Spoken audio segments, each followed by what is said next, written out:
Excellent!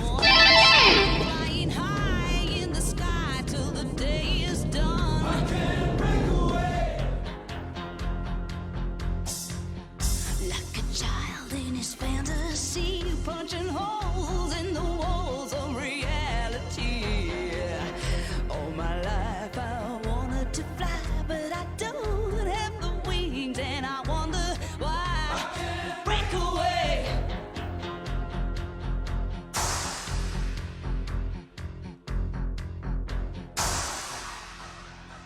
Oh, well, Mama told me when I was young, stand tall, girl, you're number one.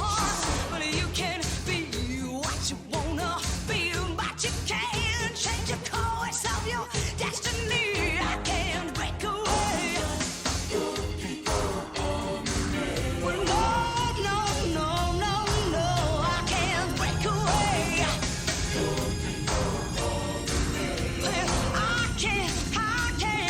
can't break away. Well, no, I can't break away. Ooh, I can't break away.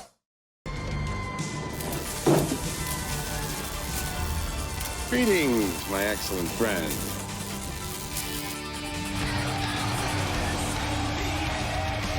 There it is.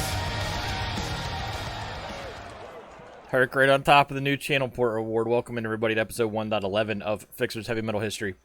Yes, there is, what's this dude?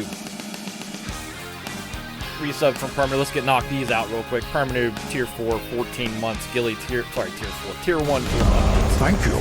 As well as Gilly. Wasting your money. As well as Drac and Rocket. And Napoleon's still the same place he was last week, because it's still 1791. But if you want to play it, play it. Or if you don't know, play it. Oh, what? Yep. No, that's not how that works, Sturf. I mean, you can get it over in the chat thing, but it's never going to work in chat. It's actually interesting how that works. So tonight is a fairly pivotal episode. 5 gifts up, 7. Young Dagger, Eyes Up Alex. Cat gets 1, Chris gets 1. Sweet. Thank you very much. Awesome.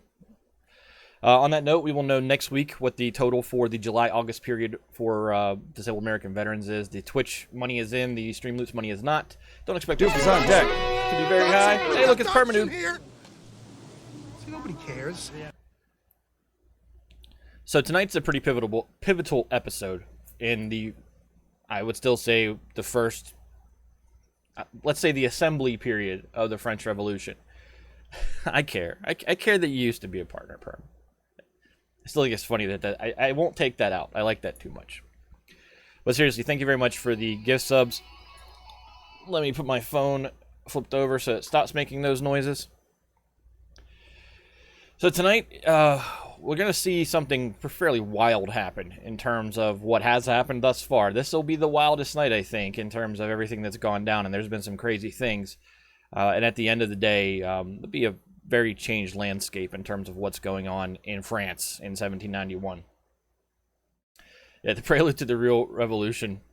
There's a lot of conversation around the French Revolution about how many revolutions happened within it. You know, there's a broad brush, the French Revolution. We've already seen the first part of that with the National Assembly being formed from the Estates General, and now we're going to enter a distinctly different phase, right? We went over last week that false summit, right? We reached the peak, and no one was happy with it except for the 1789ers. And tonight we're going to basically give everyone a reason to get upset again.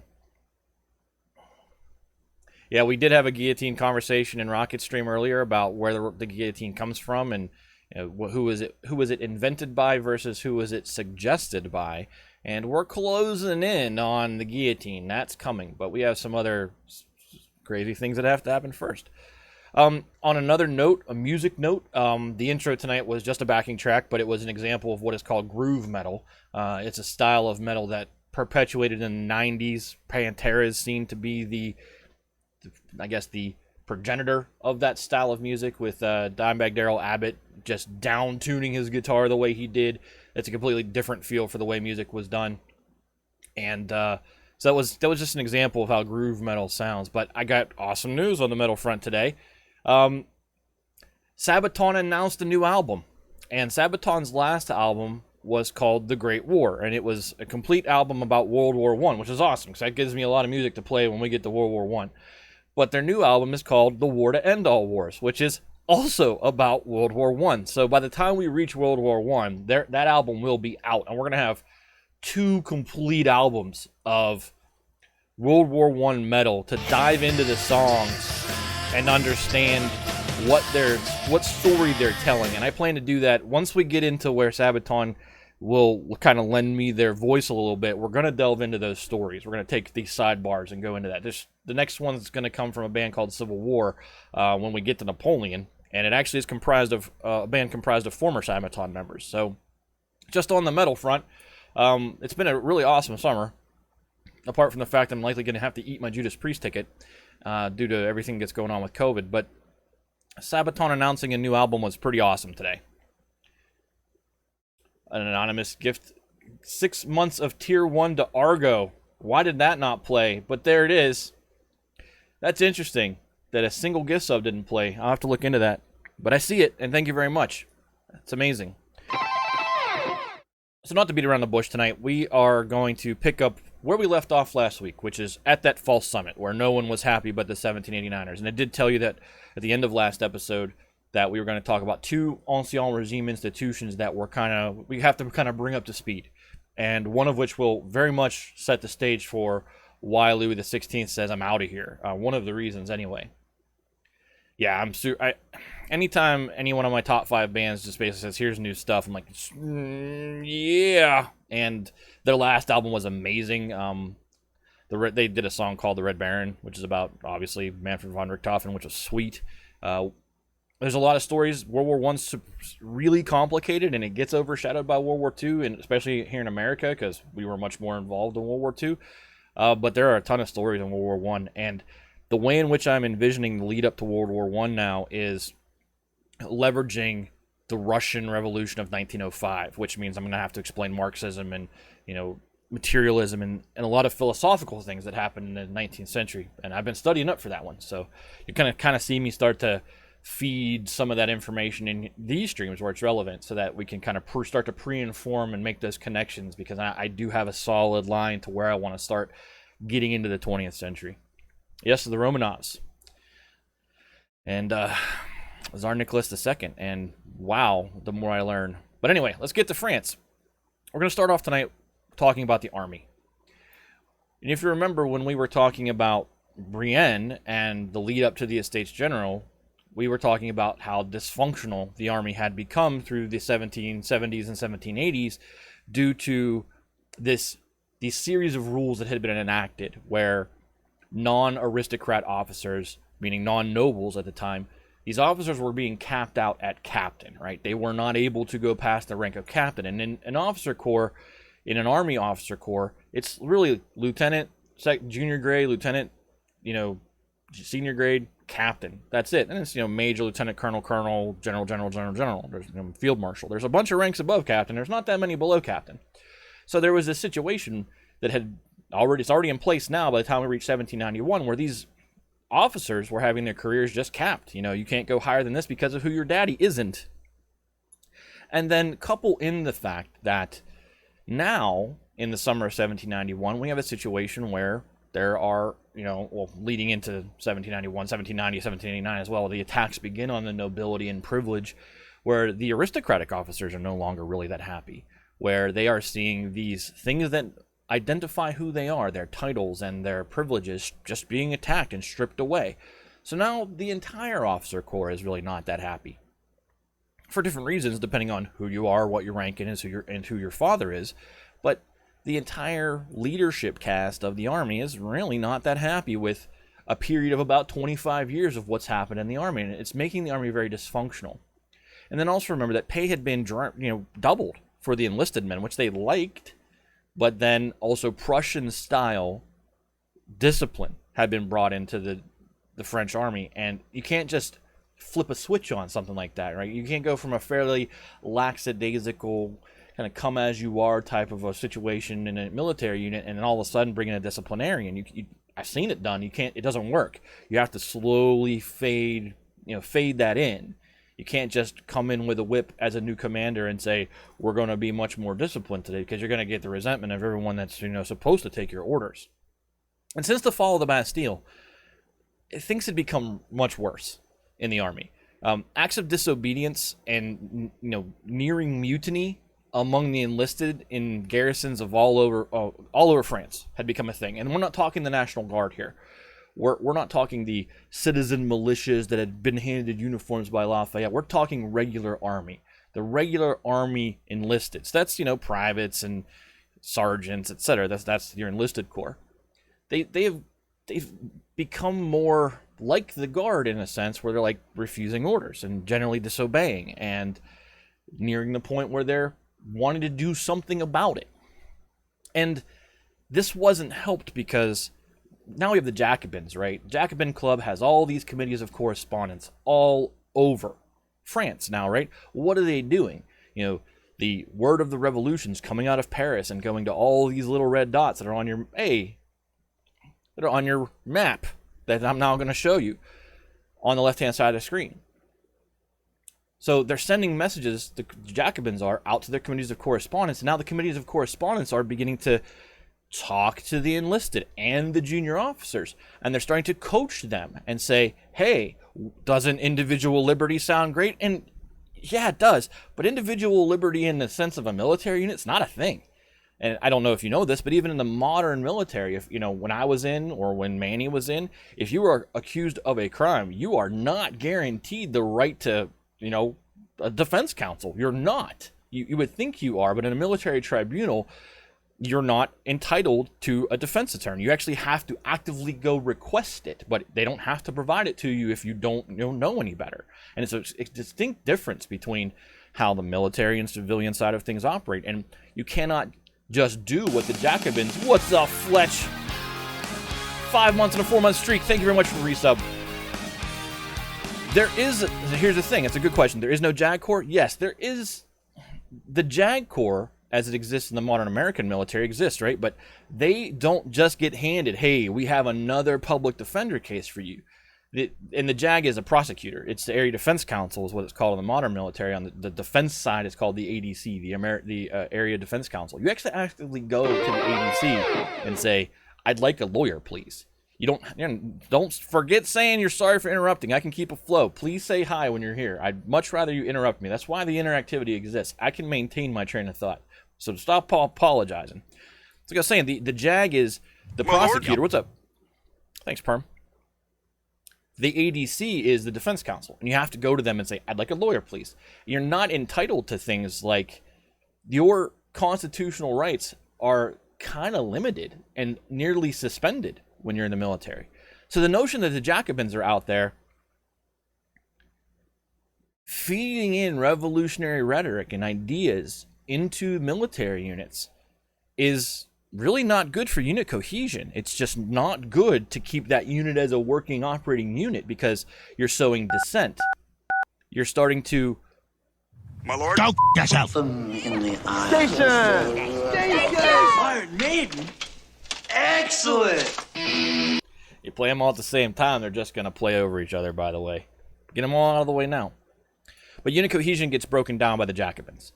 And given all these political pressures, from both the enlisted and junior officer corps, the senior aristocratic officers... How long until I can punch Biff in the dick? ...to stop giving orders that they felt that would upset the rank and file, right? So you have this discontent that's growing in the junior officers enlisted corps, where they're not really happy, and they're being fed poison pills by the Jacobins to a degree, and then the senior officers, these aristocratic nobles, are saying, I don't want to give orders. I'm afraid to. And some of them started to begin to outright decide to abandon the army. Senior officers going, I'm out of here, and becoming emigres, to where they don't feel safe within the military units anymore. They're nobles, right? So they're nobles and they're officers. So they've seen their aristocratic privilege just destroyed by the Declaration of the Rights of Man, and then in May 1791, when the last vestiges of nobility were really stripped away, these guys along this entire timeline are going, I don't like how this looks. And it was more senior officers. The junior officers and the enlisted were not so prone to emigration as were the senior officers. And remember, we have this situation again in the French army where, if you remember back when we talked about this in the 1780s, where it's extremely top heavy, right? Where France in the 1780s had more generals in its army than all the other nations of Europe combined, which was a symptom of the problem of having aristocratic officer corps in the first place. So you have all these senior officers who are just like, My lord. I'm out of here. I either don't want to lead my unit or I'm out of here. So this comes to a significant head, and we're going to kind of step back almost a year to August of 1790, where, and I'm going to draw an arrow to it so you guys can see it, something that is called the Nancy affair. And it's going to look like Nancy, but it's pronounced Nancy. This town right up in here. Nancy has one of its regiments that basically protects. So let me answer this question first. So it was just all of the U.S. model off the French government military. The similarity is just nonstop. The U.S. military at this point in time is kind of you're talking, we're not very many years removed, 8 years removed from the adoption of the U.S. Constitution in the United States.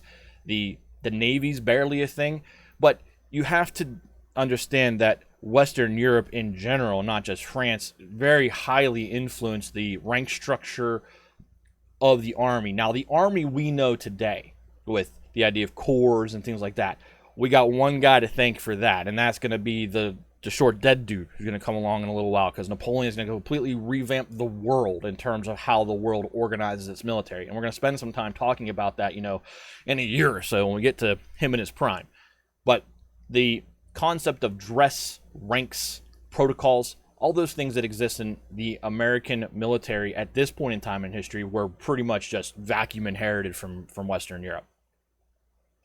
So in August of 1790, this town, Nancy, had one of its regiments, which, defends its garrison, create a soldiers' committee.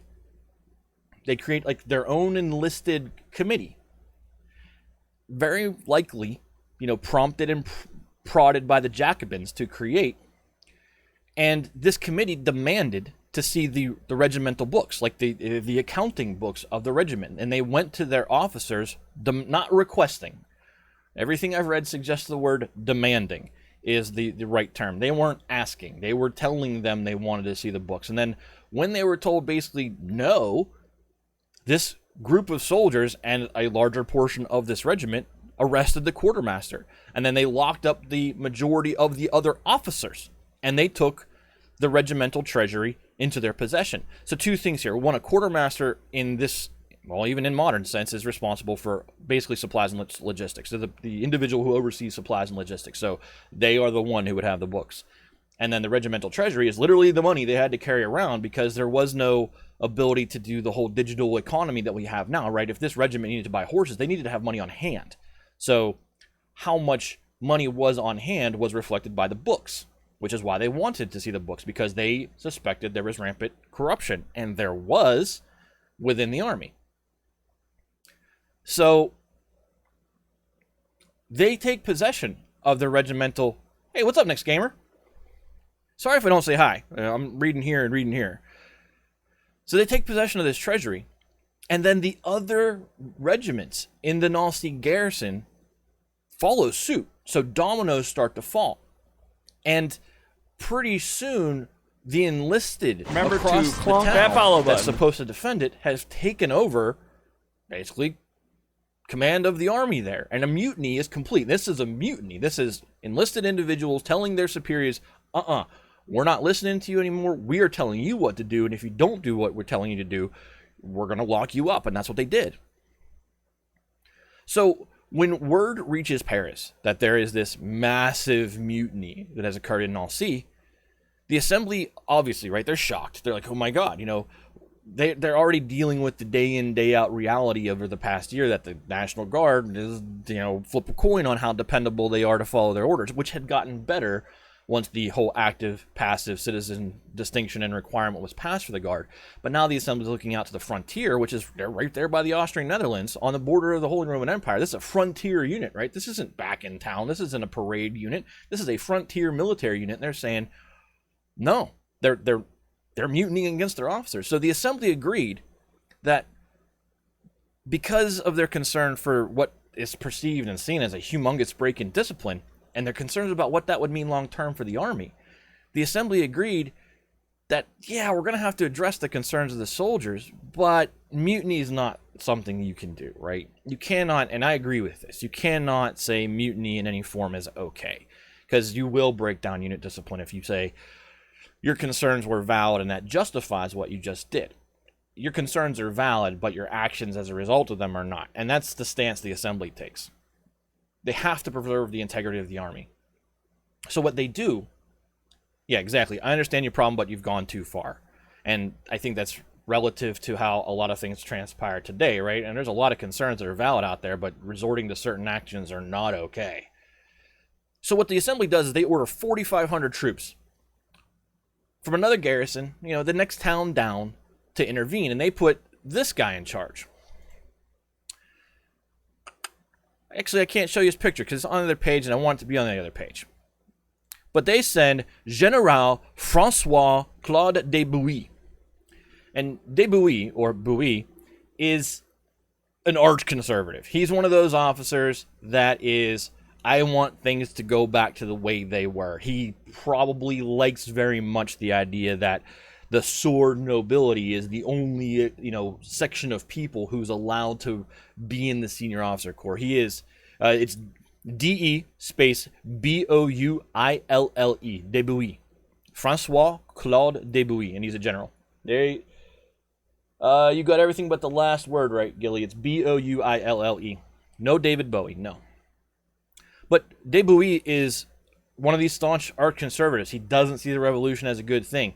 He really he's one of those guys that everyone on the radical left would look at and be like, that's where, a counter-revolutionary movement is going to come from, a guy like that. So when de Bouilly arrives in Nancy, he commanded that the captured officers be released and that the ringleaders, and this is typical for a mutiny, that the ringleaders of the mutiny, those who organized and kind of swept everybody else up in the wave, that they be handed over. But before anything could happen, before the mutiny, the mutineering garrison could even reply to the demand, yes way, they opened fire. They fired their artillery into de Bouilly's men, killing 60 of them. And that was kind of the end of talking for a while, where a small bloody battle erupts between the two sides, and before it's all over, about 500 men lay dead on top of the 60 that were killed in the initial volley, and most of those 500 dead are from the mutineering side. And there's a reason for that. They were fortified, or you would hope they would be fortified, inside of a garrison, inside of some sort of military strong point in the town of Nancy. But you have an actual tactical commander on the field, as opposed to a enlisted steering committee trying to dictate how a military unit should operate. And obviously de Bouilly's going to win that fight. He just knows what he's doing better, and he has a unit where there's a top-down chain of command where everyone's going to get an order, follow an order, disseminate an order, follow an order. That's not what happens generally in a mutiny. There's a lot of confusion about who's in charge, etc. So the mutineers lose. How many people died? 500. 500 plus about 60. And it's not a quiz question. So in the aftermath of this mutiny being crushed, 22 men, de Bouilly makes the unilateral decision to hang 22 men on the spot. Just walks, says these are, is told these are ringleaders, and he says, string them up. I'm following numbers and proper nouns here. 42 more within this core of who was, basically in charge of the mutiny within each of these regiments. 42 more of them were on the spot sentenced to 40 years hard labor, and 72 more were sent off to prison. So you have, around 120, 130 guys within this corps. And regiments are big. Regiments are, when they're fully manned, they are about 1,000 individuals. At least back then they were. So a very small portion of who was the ringleader aspect of this mutiny was given harsh punishment or killed. And this is how does de Bouilly do this, right? He's not a judge. He's not a member of the judiciary, but in military units to this day, commanders have the ability to issue unilateral justice on the spot. In the Navy, it's currently called Captain's Mast. Under the Uniform Code of Military Justice in the United States Armed Forces, it's called an Article 15, where up to a certain level of infraction, the commander can simply say, no, here's the punishment, and we're done. And it keeps things from going to courts martial. A little harsher than the people who stormed the Capitol last year, sure, but those people who stormed the Capitol last year weren't military either. Well, most of them weren't anyway. A lot of them, some of them were veterans. But anyway, let's not go down that road too far. But the idea is that the Captain's Mast, or Article 15 in the U.S. Armed Forces, still exists today. I was actually almost kept Article 15 by my commander until he found out that when I went to the Area Defense Council and said, no, I haven't committed any infraction, and he had to back off. But he was going to use it as a threat, the ability to have non-judicial punishment. And that's what this is. This is non-judicial punishment, where a commander is basically saying outright, I am decreeing that this is what your punishment is for the infraction. It's a fairly brutal punishment. To hang that many people, to hang 22 people on the spot without trial, death sentencing someone, obviously that doesn't happen today, but it's even in the times, it's still, really? But the assembly felt it was necessary. What de Bouilly does in the aftermath is necessary. And they feel it's necessary because, look, this is the first major mutiny that has occurred within the army that they're aware of. It's a fairly significant one. When all of the regiments, multiple regiments, several thousand troops all stand up and say, no, we're not going to follow orders anymore on the border of the frontier, that's a problem.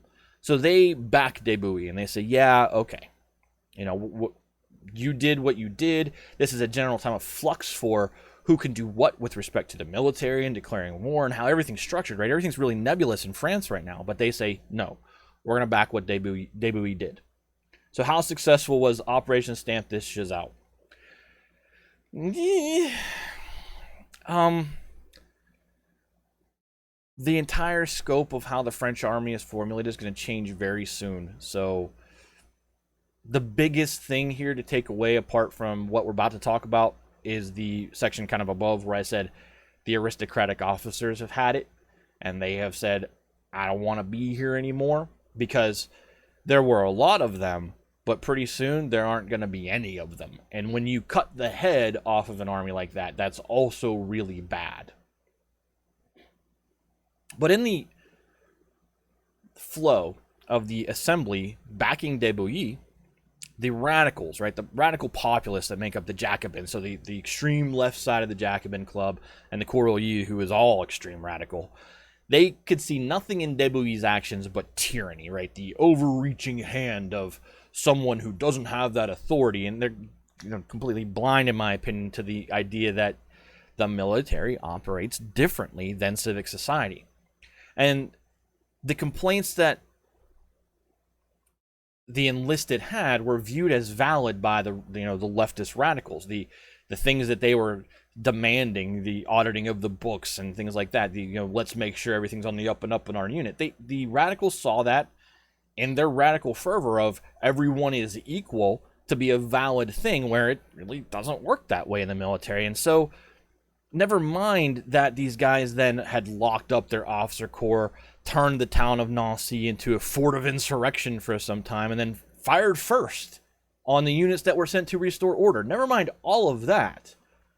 The radicals saw the initial, we demand to see the books, full stop. That's all they saw. And they saw the reaction to it as tyrannical.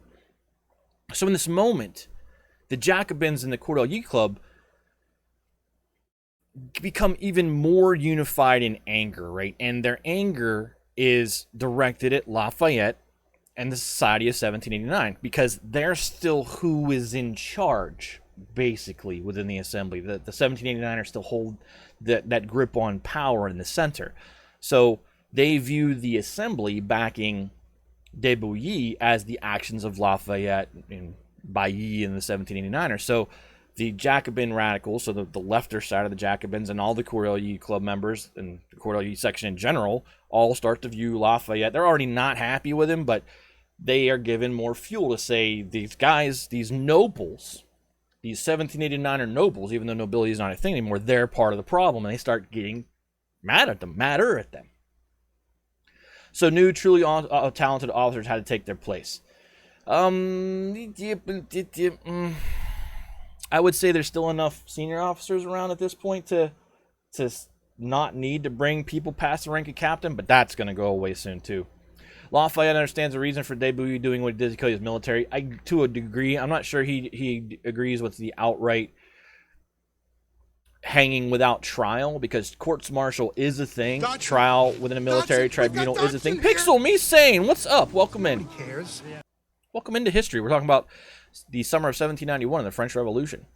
So I think Lafayette's in this, he's going to be caught in this catch-22 for the rest of his career in revolutionary politics, at least during this phase, leading to the 19th century, where, yeah, he's former military, and yeah, he's the commander of the National Guard, but he's also a populist leader. He's a civic leader. And I don't think Lafayette completely agrees with de Bouilly, where he says, yeah, I get it. I think Lafayette's response could be more, I can excuse it in the moment, would be a better way to say it, because you have 4,500 troops against several regiments, and control isn't assured. It's a guaranteed way to get everyone's attention. Yeah, understand. So, were they right? Were the Jacobins and the Corelli radicals, the non-delegate, populist radicals of Paris, right? Were they right to be mad at Lafayette and the 1789ers? Because the 1789ers, remember, going back to the Fête de la Fédération a year ago, are the only people that are really happy with the status quo. And when we talked about the Cailles, back when the Estates General were formed, and how the Third Estate kind of threw away the concerns of the rural peasants, and how it was going to create a blister that was going to break one day, where as long as the radicals are kind of with you, you're okay, right? But as that divergence begins to spread, that's going to create this wound between the bourgeoisie and those who are scraping out for bread every day. And as that gap becomes wider, it's going to become a problem. This is another such instance where the gap becomes wider, where those who are supporting the salt of the earth people in the streets and out in the countryside are not in agreement with where the driving momentum of the assembly is. No such thing as too far right now. That's 100% true. So we're going to step away from the army, and we're coming to the other topic. And that whole section about Nancy and the insurrection there was basically just to bring you up to speed. We hadn't talked about the state of the army in a while, and I just wanted you to understand where things were. It's important that we kind of touch base with these major places, because no monarch holds power without the army. No monarch holds power. I mean, constitutional monarchs, yeah, but autocratic monarchs, no autocratic monarch is ever going to maintain their throne if they do not have the army behind them. And you're right, the Corelli, there's nothing too far left either, especially whenever Jean-Paul Marat is involved and he gets really rolling. So we're going to talk about the Catholic Church now, from the point of the Fête de la Fédération, July 14th. And I did make a mistake last week. American went July 4th, 1790 when I spoke to it, when it's July 14th. And I think everyone kind of knew that. No one called me on it, but it's July 14th. That's the day the Bastille fell. So from that date, July 14th, 1790 to now, where we are now, May, June 1791, and what's going on with the Catholic Church. And remember, the Catholic Church has been under assault. And when we left them just before the Fête de la Fédération, they'd been beaten down. Right? The civil constitution of the clergy had come out, which is, we're going to start taking your property and start auctioning it off to back up the enseignant, which is that bond, right? That paper bond that has started to and has been officially condoned as used as currency now. So in the wake of the seizure of their property, the tithe has been abolished, and initially, the majority of the clergy, in the wake of just the civil constitution, were just willing to go along with it. They were like, they weren't fans of it, and there were some were driven to the Augustinians, but the majority of the clergy was still like, as long as this is it, as long as this is where the line is drawn, and you don't take anything else from the Catholic Church, because what else is there to take? You're about to find out. We're okay. French clergy had actually sent messages to the Pope, and that's the bottom right guy, Pope Pius VI. They had sent messages to the Pope begging him to allow the civil constitution of the clergy to basically be okayed by the Vatican. And even the king, Louis XVI, had corresponded with the Pope, asking him to at least go along with parts of what has happened so far, so that a schism where the French Catholic Church might break away from the Roman Catholic Church. He was trying to prevent that. Pius, yes. And the really weird thing is that rolling into the fall, kind of out of the Fête de la Fédération, in August 1790, the Pope had said nothing so far. He had not said, this is okay, this is not okay. So that when the civil constitution of the clergy was actually promulgated as law in 1790, August 1790, it was done so placing the Catholic Church as subordinate to the French nation. It was done so under the notion that they had some sort of tacit approval from Rome because the Pope had remained silent, right?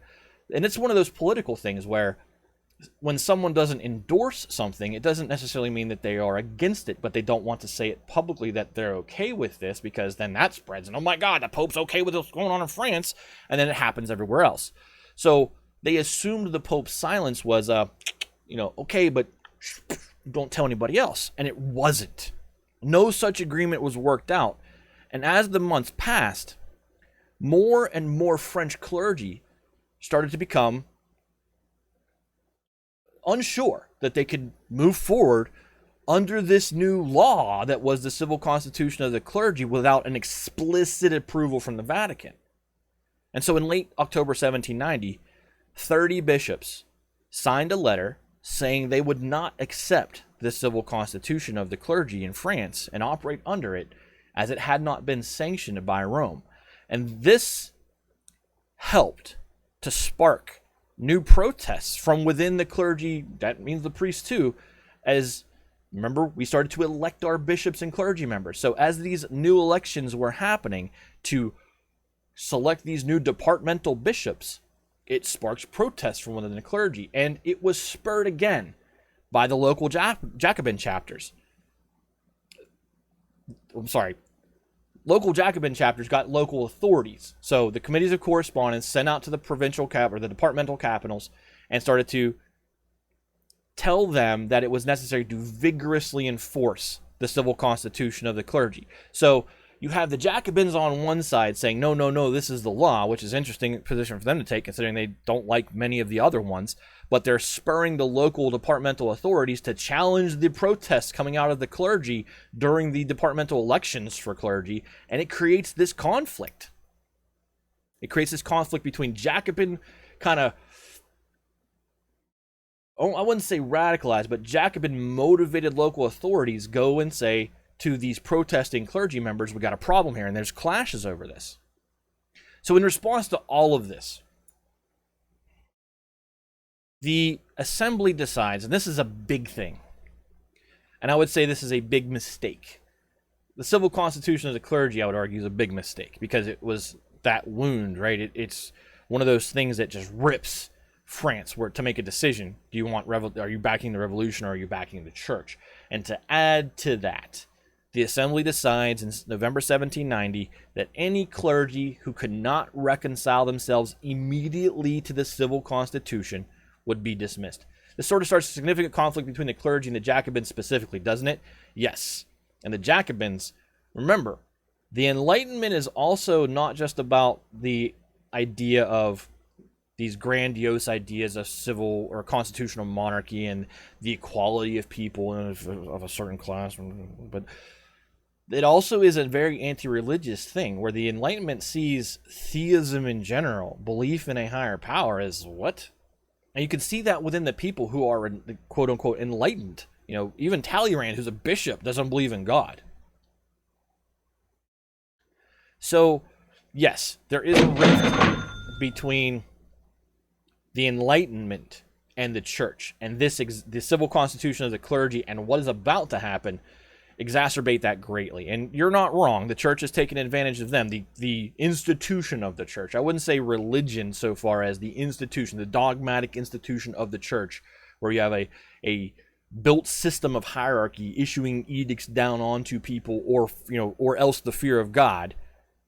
That has been systematically abused for centuries. Yeah, the Catholic Church as an institution. I like to use the word dogma, because dogma is what man on earth says religiously versus religion, which is what one believes. Dogmatic edicts from the Catholic Church have been taking advantage of people for a very long time. So as we roll into November 1790, and in the wake of these conflicts between these Jacobin-inspired push local authorities and the clergy who's protesting during the elections for new clergy, the assembly, again, they decree that any clergy who cannot reconcile themselves with the civil constitution, which, again, is that document that says, we're going to take your stuff, put it in the trust because it actually belongs to us, the nation, and we're going to use that potentially as the backing property for a bond called the assignat. They said, if you can't reconcile yourself to this constitution, you're gone. You got to be out. And they developed this test. Excuse me. The test is what is now the infamous civic oath of the clergy.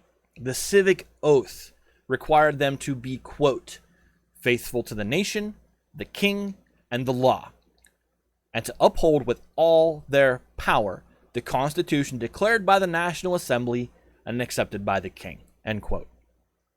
So the assembly was requiring clergy to effectively swear a constitutional oath to support whatever the assembly decided and whatever the king said was okay. Imagine that.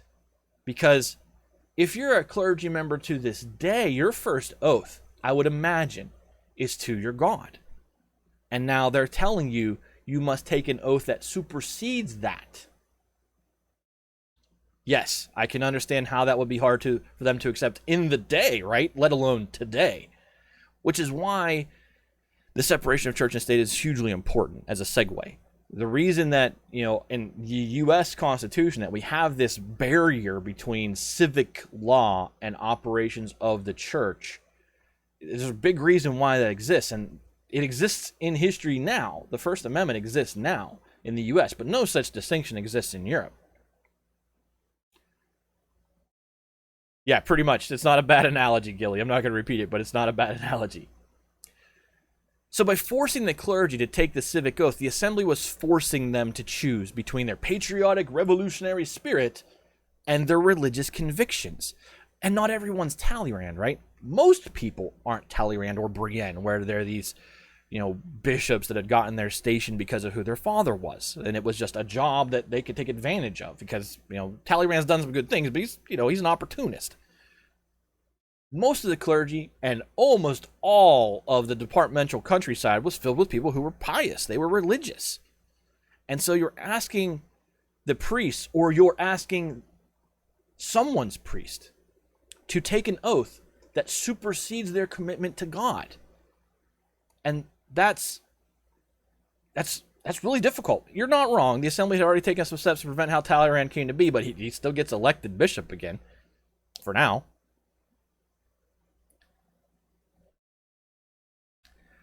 All the bishops, except for Talleyrand and one other who's a historical non-entity, outright refused to take the oath. And it wasn't just the bishops. Clergy of all ranks just found they could not take this step. And depending on where they lived, their congregations openly supported them in this and said, no, don't take this oath. Stand in opposition to the law. God, or what the radicals in Paris are decreeing kind of became the choice. Do you support God? Do you support your conviction and belief in God? Or do you support the radical momentum of the revolution from this urban, for lack of a better word, I mean, it's not proletariat, but this urban group of non-nobles, the everyday people in Paris who are just, fighting for more. They had to make a choice, and this choice is really, really difficult because only about half the clergy take the oath, right? The oath has a deadline where it must be taken by November 1791, which is further past where we will end tonight's episode historically. But they give everyone a year, which is reasonable. I mean, you get a year to think about it. But only about half the clergy nationwide would take the oath. And the rest were, once we get to November 1791, summarily dismissed from their stations. Remember to clonk that follow button. And it begins a more significant aspect of this rupture between what are traditional religious values, which, remember, what percentage of the French population lives out in the countryside? Most of them. And revolutionary loyalty. Again, God or the revolution. This would cause, obviously, lots of problems. Where eventually a full-blown civil war is going to break out in Western France over the matter of the civic oath and the civil constitution, when a very radical Paris tries to forcibly impose this onto the very Catholic Vendée region. And Vendée is out here. So soon, out here, there will be a civil war over this. So not only are you now having a revolution, I'll answer that in a second, Gilly. You're not only having a revolution, which is trying to sort out how to deal with the construct of government, right? Do we have a king? After the events of tonight, do we still need a king? What does the Constitution look like? How many chambers do we need? Is there a veto? That's all what's been discussed in Paris, or Versailles in Paris. And now you've created a situation where the rural people and the civic people have very different motivations. Vendée, it's Vendee. Sorry, I kind of covered it up with the arrow. But Vendee. The war in the Vendée will form a significant portion of this narrative once the new constitution is adopted. And we're going to spend a fair amount of time out in Vendée, because understanding what happens when people do not like that Parish bourgeoisie have bought up Catholic church land in their backyard and are walking in and saying, we're going to do something different with the building that used to be your church. That's going to be a thing. But to answer Gilly, I did it, haha. To answer Gilly's question, only in Paris. The center of radicalism is Paris, right? The center of radical thought is Paris, and a lot of people live in Paris. It's by far the largest city. Radicalism is centered in the civic properties, where the major cities like Marseille, these places are where radical populism flourishes, and the groups that operate and are sent forth from these civic centers will try to enforce what they perceive to be the law, because it is the law, right? So they will try to forcibly force priests who may still be practicing religion while not being elected priests in their parishes. They'll try to stop it. Guess what that's going to do? It's going to piss a lot of people off, because the priest that is up there on the pulpit, not sanctioned by the state anymore, is someone's son who went off to seminary and came back here to minister to his people, regardless of whatever oath you want him to take. So this wedge is going to be significant. It's going to be... Oh, my earbud just fell out. It's going to be a big deal, where God or revolution. Do you want, or do you believe, or do you support God or the revolution? And there's going to be a point in time, and I alluded to it last week, where your politics will become dangerous. What you express at the ballot box, what you say in public, whom you associate with, and what they say is going to become a very, very dangerous thing. So those who are out there supporting God and not the revolution are sooner or later going to be seen as the enemy. There are plenty of other clergy, half of them, who are going to take the oath, right? And perfectly fine. You guys are great. You guys are good. But the ones who stand up for what they believe in religiously are not going to be okay in the eyes of the general radical revolutionary. So the next section here, and the reason we talked about this, is to talk about how this conflicts the king. Because it feeds into Louis's, wait a minute, what am I doing? What's going on? We're going to talk about how this and other things conflicted the king and led him to the decision that it's time to get out of here. And we're going to talk about that attempt to get out of there. And then we're going to talk about... Thank you for wasting your 20 Pastor money. Carter, thank you very much. We're going to talk about the king in his mental path to should we get out of here, and then that attempt to get out of here, and then what happens once everyone sees him try to get out of here. Yes, I'm excited about the gift. Glad you all enjoy the buttons, and I'm glad you all wait until the, hey, he's coming up to a break, and we should start pressing all the buttons. We'll be back in a few moments. We've been going for, roughly 58 minutes total. It's been 50 minutes since the stream started. Get a drink, get on your feet, walk around for a second, and we'll be right back. And thank you all for being here. This is the most interesting portion of tonight is still to come. I hope you've enjoyed the setup, because that's what the first hour was.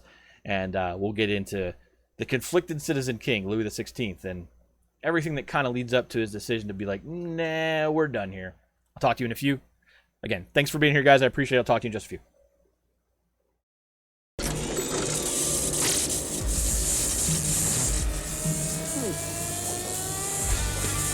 Gentlemen, we're history.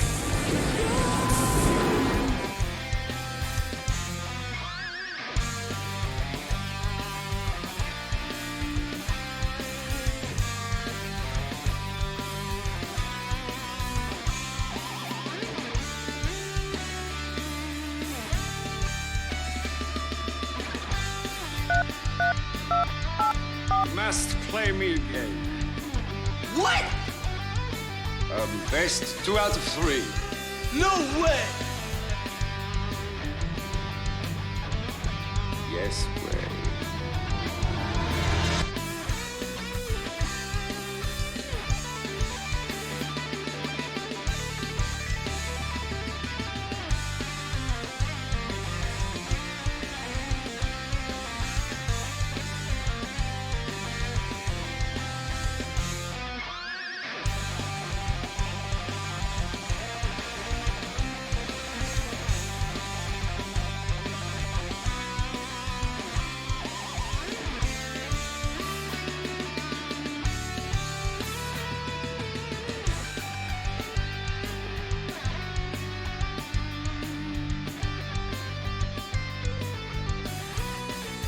No way!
Let's rock!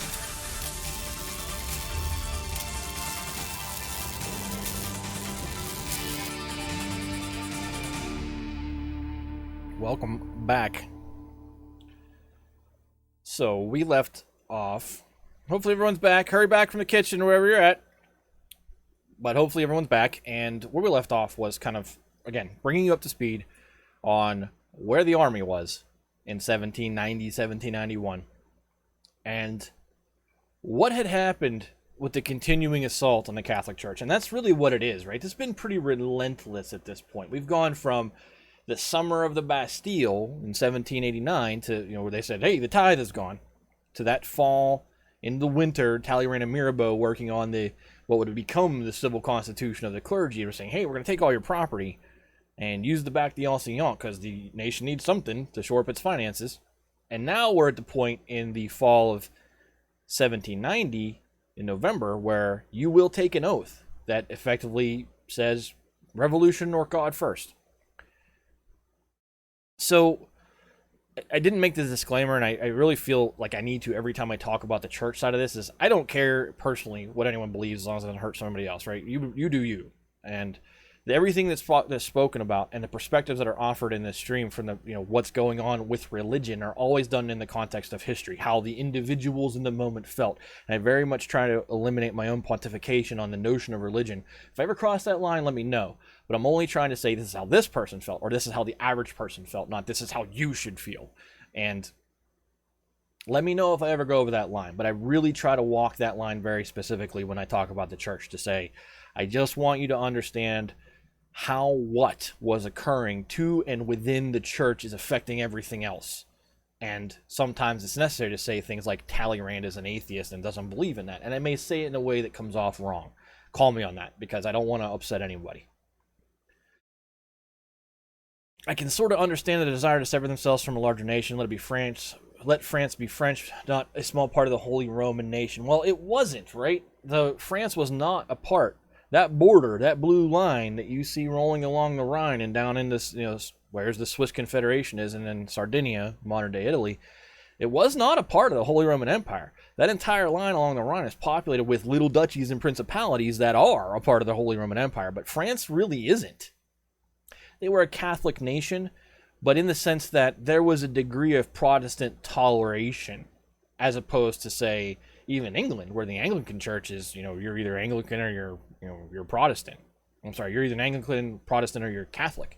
And that's a much bigger deal there than it is in France. It's still a big deal. Obviously, Necker was, well, he can't be in the ministry because he's a Protestant, but you weren't persecuted for it. Like you could potentially be persecuted for it in this era of history within the Holy Roman Empire. It's an association for sure, and it was still viewed that you were a, quote, better citizen in France in the 18th century if you were Catholic. And speaking of that, that's a great segue. Because since Louis and the family had been forced, and I mean forced, to move to Paris from Versailles in the fall of 1789 by that forcible hand of the agitated mob who came, of Paris housewives and disobedient National Guard members, they had come up to Versailles and said, you must live in Paris. And at the end of the day, and if you remember the episode, he really wasn't given a choice. The mob had breached the gates by the time he was like, yep. Remember, Lafayette had to go in there twice and say, look, you got to do this. So the family had been forced. Remember, the family, the staff, everybody had been forced. It was a bunch of people. It was like 60,000 people that marched back from Versailles that day. All told, mob and guard and staff and royal family, etc. But he was dragged down. It's a good word. He was dragged down to live in the Tuileries Palace in Paris. And he had been convincing enough, in this role of citizen king so far. He stood up at the Fête de la Fédération with his kid in a National Guard uniform and said, I swear to uphold the Constitution in whatever form. It still isn't written completely. In the summer of 1791, we're a year removed from the Fête de la Fédération almost, 11 months since that happened. His Constitution is still not done, but he took an oath a year ago to stand up and support whatever that document was. And he was still very much considered this benevolent father figure to the French people. They looked at him at the way autocratic monarchs had been looked at historically forever, that father protector or mother protector, because Catherine the Great was a great monarch, where that individual loves me and cares about me. We're going to talk about that when we get to Russia, dude. Trust me, it's going to be fun talking about Nicholas II, because that's all kinds of crazy. But very privately, and you're not wrong, Louis and the royalty had not put up much of a fight. But really, could they have? When you're faced with a mob and you've got a contingent of 120 Swiss guards inside the compound, and say, yeah, we can't mow these people down, because how's that going to look? We can't fight in the sense that we can fight with force. So what's the option? Stall and have, send out riders for units to march on Versailles. They had him at 100 and, maybe 400 yards, knife point. He was dead if he refused that day. So he didn't fight back because he didn't have much choice. And dragged is the right word. He's been dragged along. So Louis privately, since he's been forced to move from Versailles, remember Versailles is this ostentatious, it's the crib everyone wants to live in, right? It's beautiful. It is a beautiful building. I mean, people attended Louis XIV like they were there when he woke up, and they wanted to be the closest person to him when he woke up. Well, I mean, to be very technical, the UK is still a monarchy. It's a constitutional monarchy. Perm enjoyed living in Versailles for a few years, for those of you that want to sound clip that. But since he was pulled out of Versailles, and they effectively boarded it up, right? They left the little guard contingent there, but everyone moved down. The king has been privately kind of sinking into this consuming depression. And I would too. I was the all-powerful, quote, unilateral, autocratic leader of France 2 years ago. I lived in a place made of gold. And now I'm living, it's not a bad place. The Tuileries Palace isn't a bad place to live, but it's not Versailles. And he's seen the monarchy systematically stripped of what it meant to be the king. He's gone from an absolute ruler to you're just the constitutional head of government. And that's what Queen Elizabeth is today in the UK. She is the constitutional head of government who doesn't get involved in government, because that'd be really bad. But he was also, unsurprisingly, paralyzed by his typical indecision about what he could do in response to all the events that have occurred basically since the revolution started, since the day that the National Assembly said, we're the National Assembly and we're the sovereign legislative body of France. He hasn't known really what to do. He's kind of stepped in directions at time.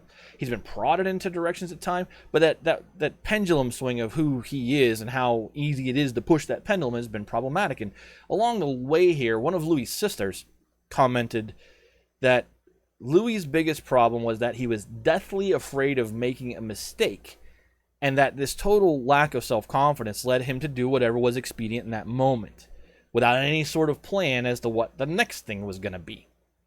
And we've seen that over and over and over, right, where Louis inexplicably steps up and says, yes, I'll support your constitution, and then does something else. Or we go back to the Séance Royale, where he was all about kind of being conciliatory toward the people who were upset, and then stood up in front of them and said, I'm the king, you're going to do what I say, and then walked out. And then when the Third Estate said, I'm not leaving, Mirabeau standing at the head of that, and they told him, he was like, whatever. It's that. I can't think in the chess game past the next move, or I don't want to commit to that next move. That is the thing that his sister in this instance is talking about, where this aligns with our broader understanding of the man who was malleable to the last opinion that he heard and couldn't be decisive about anything. And in the best of times, right, with a kingdom running soundly on a solid financial footing and without any sort of broad resentment of the conditions that they live in, Louis XVI would have been a perfectly fine monarch. Much like Tsar Nicholas II in Russia would have been a perfectly fine monarch at the turn of the 20th century. These guys were not bad people. They were aloof. They were not in tune with what reality was. But they were, if they had dealt with a kingdom running in the best of times, not a golden age, but just good times, they'd have been perfectly not notable. They would have never gone down in history. They would not have gone down as tyrants. These guys would not have gone down as bad leaders, and I don't think they were bad people. But these aren't the best of times for France. This is not the best of times. This is the worst of times for France. And Louis is simply not up to this job. And it's becoming more and more apparent as we go through this narrative that Louis does not have the chops to deal with what has gone down. Yeah, good leaders should know what people are likely to do before they do it, or they should be so in tune with their people that they understand grievance before grievance becomes conflict. And Louis didn't have a lot of that. But part of that is, the reactionary nature of an autocratic monarch would be to boot stomp someone with power, their own power, if things got out of hand. Louis's not that guy either. He's not Louis XIV. He's not going to come in there and say, I am the Sun King, and you will do what I say. He doesn't have those chops either. So when people stand up and say things like, we don't like you, he's like, and he doesn't know what to do. So despite Louis's efforts to not make a mistake, he's going to end up making one of those mistakes tonight. One of those mistakes that he was deathly afraid of making. And in this moment, in the moment of it occurring, it's going to cost him dearly. And in the end, it's going to cost him everything. That's why this episode is so important, because the catalyst to the death of the French monarchy in the late 18th century is what happens tonight. So far, the king had been able to swallow things, though, right? He'd been able to take the things thrown at him politically because that was the most expedient path in the moment. Moving to Paris, or accepting the National Assembly, or accepting that there will be a constitution so long as I get a veto. He was able to kind of tread water to this point. But when the French Catholic Church was starting to have everything about it eroded, when we went from no more tithe, which, he could live with that. Oh, now we're going to start taking monasteries, but also other church property to back the Enseignant. I don't know, should we do that? And now we're telling people that the clergy, that they have to take an oath to the nation over God. Louis started to become really conflicted about his ability to work with the revolutionaries. So the rift wasn't just out in the countryside. It was in the palace too. Louis was not this super pious, true believer. And I don't want to use that disparagingly, because being a true believer in your religion is fine. But he wasn't the super pious, there are holy days of obligation in the Catholic Church and follow that to the T and always go to confession before you get communion, etc. He wasn't that guy. He was religious, but he wasn't pious. He wasn't devout.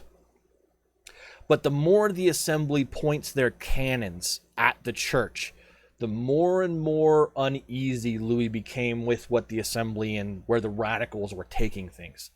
It was kind of one thing to tolerate free speech of the press and denouncing the greed of the church, but stripping the church of its property and openly defying the Pope by removing his veto on clerical appointments, which, remember, they did that too, and now demanding that all the clergy take an oath putting the nation above their religious convictions and previously taken vows, was something else entirely for Louis. And yes, he was a Catholic. His family was Catholic. You weren't going to be anybody in France at this time if you weren't Catholic, unless you're Necker and you have 85 lives.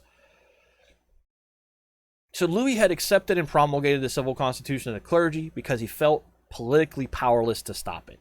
What would have happened in the summer of 1790 if he had said, no, there's no constitution yet that enables him to veto anything, right? But what if he had just stood there and said, this isn't okay?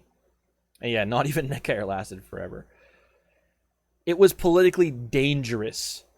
It was personally dangerous in the summer of 1790 for Louis to stand up and say, no, we're not going to make this law. Remember, he's under the watchful eye of the Paris radicals, being basically held under house arrest at the Tuileries Palace. It's not as bad as house arrest is yet. He's still able to kind of come and go a little bit, but he's got daggers at his throat there. So could he have, in that moment in the summer of 1790, stood up and said, no, we're not gonna confiscate church property? He makes the right decision, probably not politically for the nation, but for himself and his family for sure.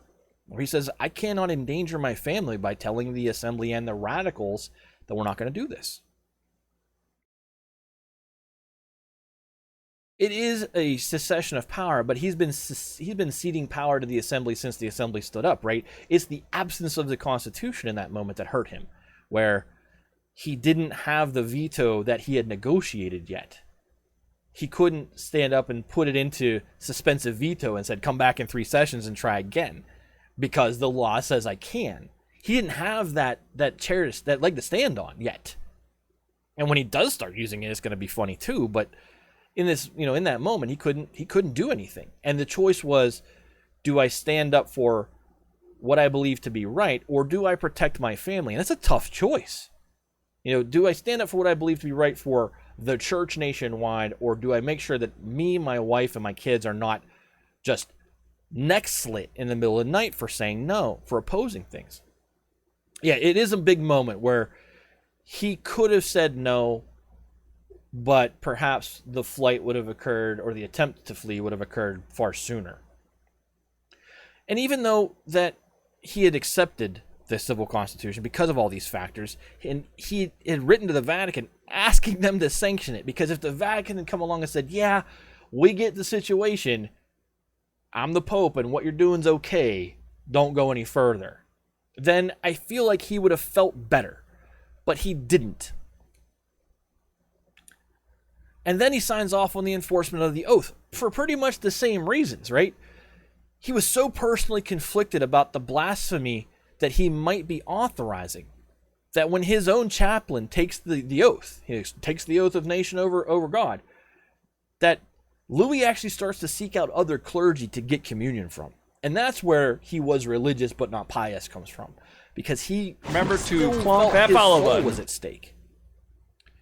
So very clearly at this point, there's a citizen king who's working in concert with the National Assembly. And then there's this private king who was becoming personally estranged and distanced from the whole idea of this revolutionary project. And to this point, the people of France had only sing. I do too. It's a really tough spot to be in. And I do feel bad for Louis XVI in this moment, which is why I get what he's going to do. But again, in this moment, there's this public king that everyone's seen. He's in line with the assembly. He's holding up his kid in a guard uniform. I swear I'll uphold the Constitution at the Fête de la Fédération. And this private king that no one's seen yet, that is really not all that much down with it. In June 1791, which is where this episode takes place tonight, it's been nearly 2 years since the Estates General had become the National Assembly, and the people of France would get a good look at this private king, and they would begin to ask themselves, do we need a king? So the very first public signal that Louis was not on board with the civil constitution of the clergy or the civic oath came in early 1791. Still a solid 8 months from when this deadline where clergy must take the oath by November 1791. So February 1791 is when the first good look at, wait a minute, what do you mean? What's the king doing? Two of his aunts, I don't know how you say that colloquially. I've always said aunt, but then I have an aunt who I call Aunt Dawn, but I always default to aunt. But, aunt is what I'm referring to. Familial relation. Two of his aunts requested permission to travel to Rome for the upcoming Easter Holy Week. And Louis gives them permission. Two of his aunts. Louis says, yeah, go for it. And this conflicted with the Enlightenment regime, right? Remember, again, and the Enlightenment is not all very much about religion. The reason that the 1789ers couldn't go along with, the attempted center movement that erupted in the wake of the Monarchians was because they were all about the Catholic Church, and the enlightened nobles were like, we're not all that religious. Go for what exactly? It's Holy Week to Rome, to be around the Pope. That's why.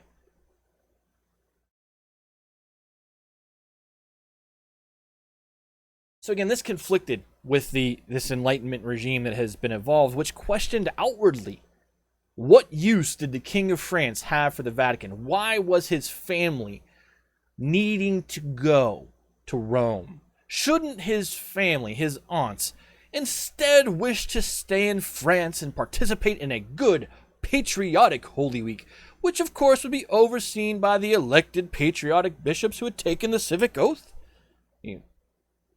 You are surely not headed to Rome to bow and scrape before the Pope, are you? In the wake of everything the radicals had achieved with the civil constitution of the clergy and the civic oath, they saw this supplication to the Pope as near counter-revolutionary. And here's Louis approving it, which caught everybody in Paris off guard. How could the benevolent citizen king allow his family to wander from France like this? Because freedom of movement is a thing, right? Freedom of movement, everyone equal under the law, Declaration of the Rights of Man, except for you up there, royal family, you can't go anywhere. It's a contradiction, to be sure.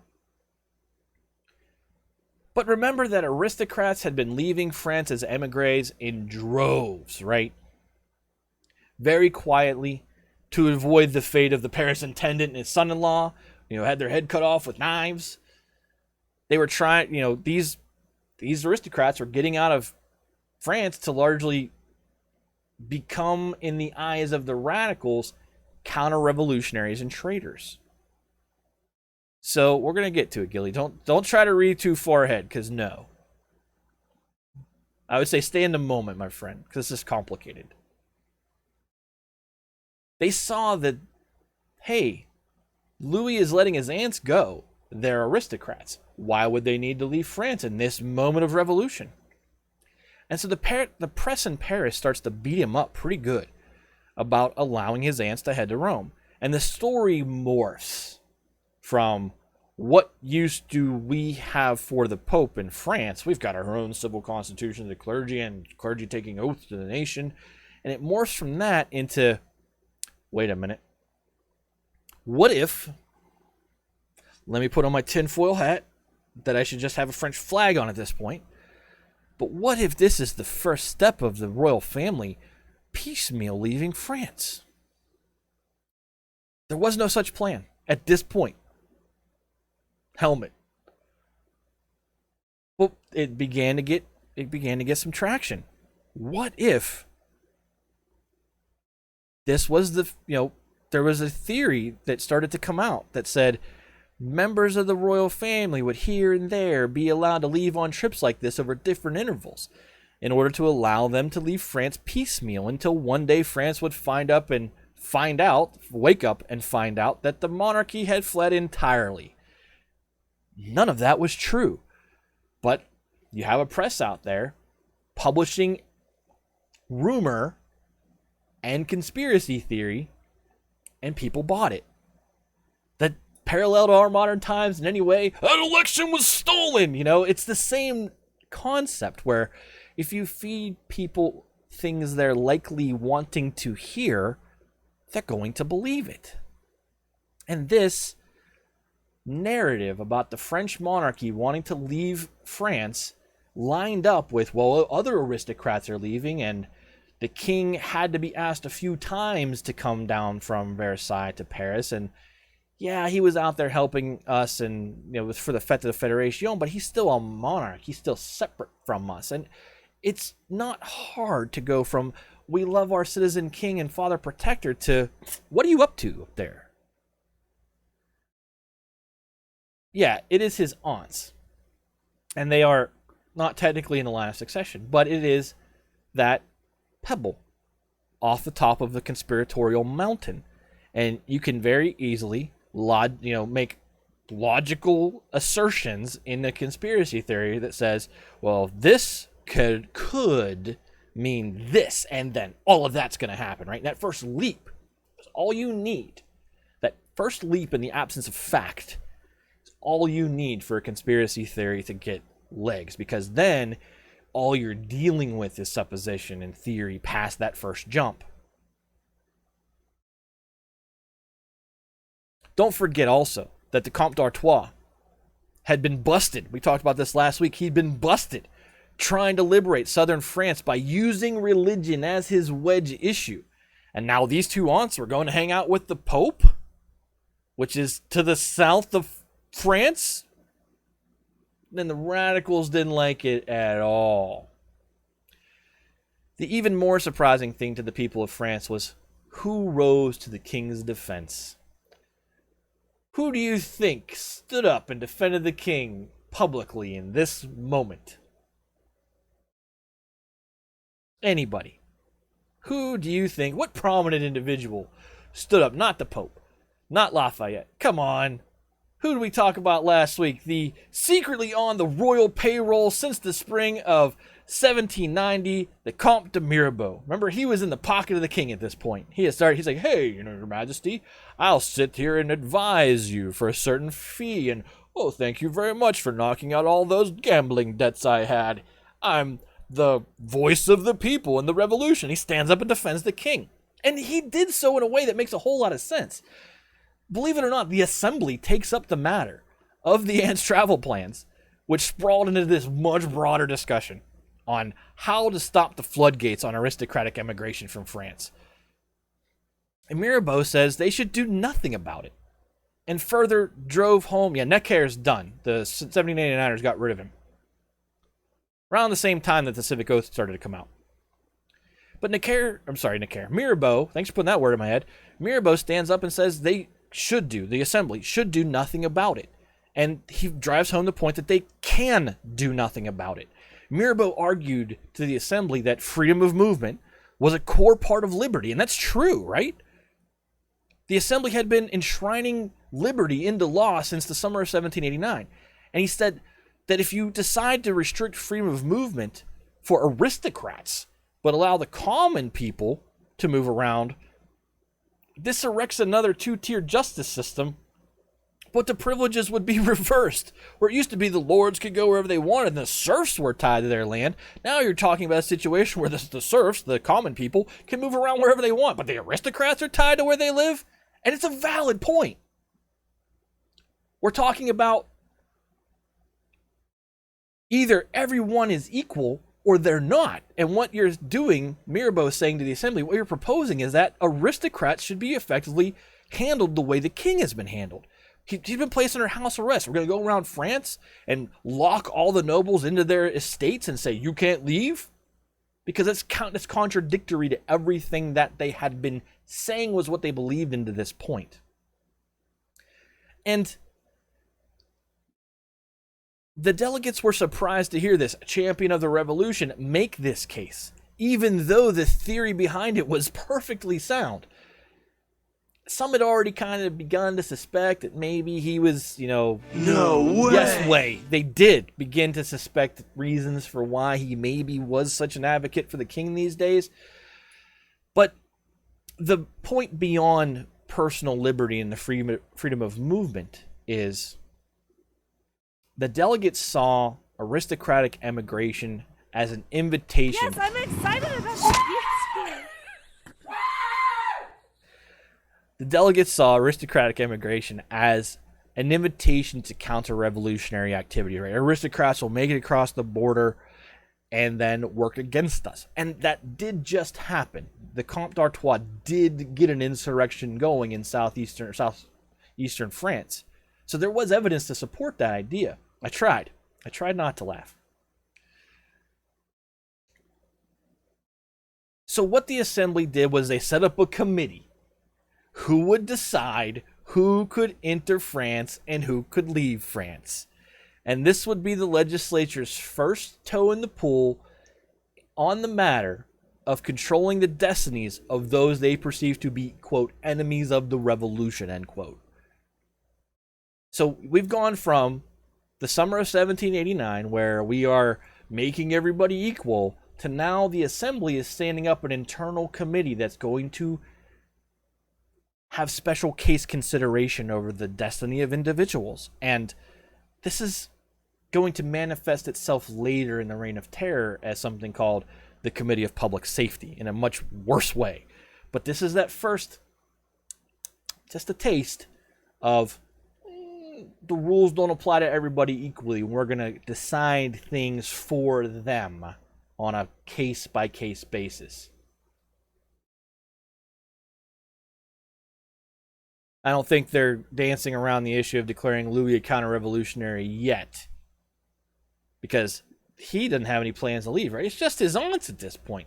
They're more concerned with the other aristocrats that have left. The officers from the army who have left. The Comte d'Artois who's gone. You know, the nobles who have said, I've had enough and are gone already. How do we prevent more of them from leaving is what this committee was stood up for. Boy, Con, what's up? Welcome in. That's also very valid. They don't want the Dauphin, the crown prince, to suddenly not be in France anymore. But what the assembly didn't know here, but we know in the context of hindsight, is that at this point in revolutionary history in France, there were effectively two types of revolutionaries, which Mirabeau's kind of illustrating in the abstract here. You have the Cordeliers, an extreme side of the Jacobins, who saw the biggest threat to the revolution as the external counter-revolutionary planning type, like the Comte d'Artois. And the 1789ers and the more moderate members of the Jacobins, they saw the rampant mob violence and vigilantism of the radicals as now the biggest danger. They were taking things too far. And despite his reputation as the voice of the people, Mirabeau was documented on paper to be far more afraid of the mob than he was of aristocrats making it to Austria or Italy. Moderates feared that if the revolution kept going in the direction of the mob, that what had been gained to this point, which is generally good, right? I mean, the stuff with the Catholic Church aside, but the rest of it, Commando, Solo. Thank you for the follow. Welcome into Fixtures Heavy Metal History. But the moderates were like, remember, they were like, this is good. The 1789ers in the spring or in the summer of 1790 were like, this is good. I like where we're at. And they were afraid that if we let the mob continue to take things further, that gains gained thus far would be nullified. We have a good Declaration of the Rights of Man. We're working on a constitution which has been negotiated with the crown, and it should work if people supported it. The radicals want to go further. And so the moderates see the people to their left in the assembly and the Cordeliers out there in the streets as the problem, whereas those radical Jacobins and the Cordeliers sees these emigrants, these aristocrats that are leaving France in this, you know, since the National Assembly was formed effectively, they see them as the problem. So you have two types of revolutionaries in this moment, and it really is defined by who do you perceive to be the problem, and that was defined by where you sit in the political spectrum. So to be clear, again, in February 1791, there is no plan within the royal family to piecemeal flee France or flee France at all. It's not broken. They just couldn't get a random active user because it says that a certain number of people must be chatting within a certain time period in order for it to be fair. I don't want it to just pound the last person who spoke because then no one talks. If enough people are in there, then they'll pick somebody. It's like, I think it's like 10 people over the last 15 minutes or something, Dustin, but it's not broken. Fair schmear. So, in light of the conversations around free movement of the aristocrats within the assembly, Mirabeau started to send private correspondence to Louis, urging him, and this is the first impetus, urging him to get the royal family out of Paris, in light of the moderates' fear of where the mob might take things. I'm busy taking notes. Mirabeau never advocated to the king that the king and the royal family should leave the country, but did advise that getting the monarchy out of the clutches of the Paris mob was becoming pretty critical. He argued that the assembly was already alienating itself from the rest of France over the civil constitution and the oath, and that things were about to drift into the realm of civil war. And he wasn't wrong, right? We know that a civil war is going to break out into the Vendée. We'll get to it when we get to it. But Mirabeau's correctly forecasting things. He wasn't stupid. And he's telling the king in the spring of 1791, you need to get your family out of Paris. He advised the royal family to get out of Paris and set up a new capital in a different provincial or departmental capital and wait for the assembly itself to fatally undermine its own legitimacy, where the new king could then step in, call for new elections, bring in a new sensible men more to build this constitutional monarchy project that they were working on, centered around the king being a strong monarch, of course, under the advice of his new principal minister of state, who would, of course, be the Comte de Mirabeau. So Mirabeau is laying down sensible logic to the king.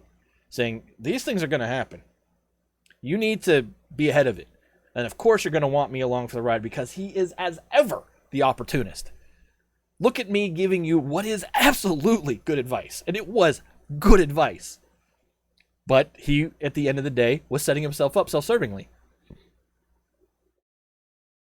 I would argue that you're also slightly higher than Daft Perm.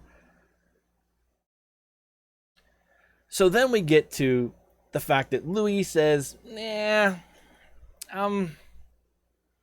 not there yet.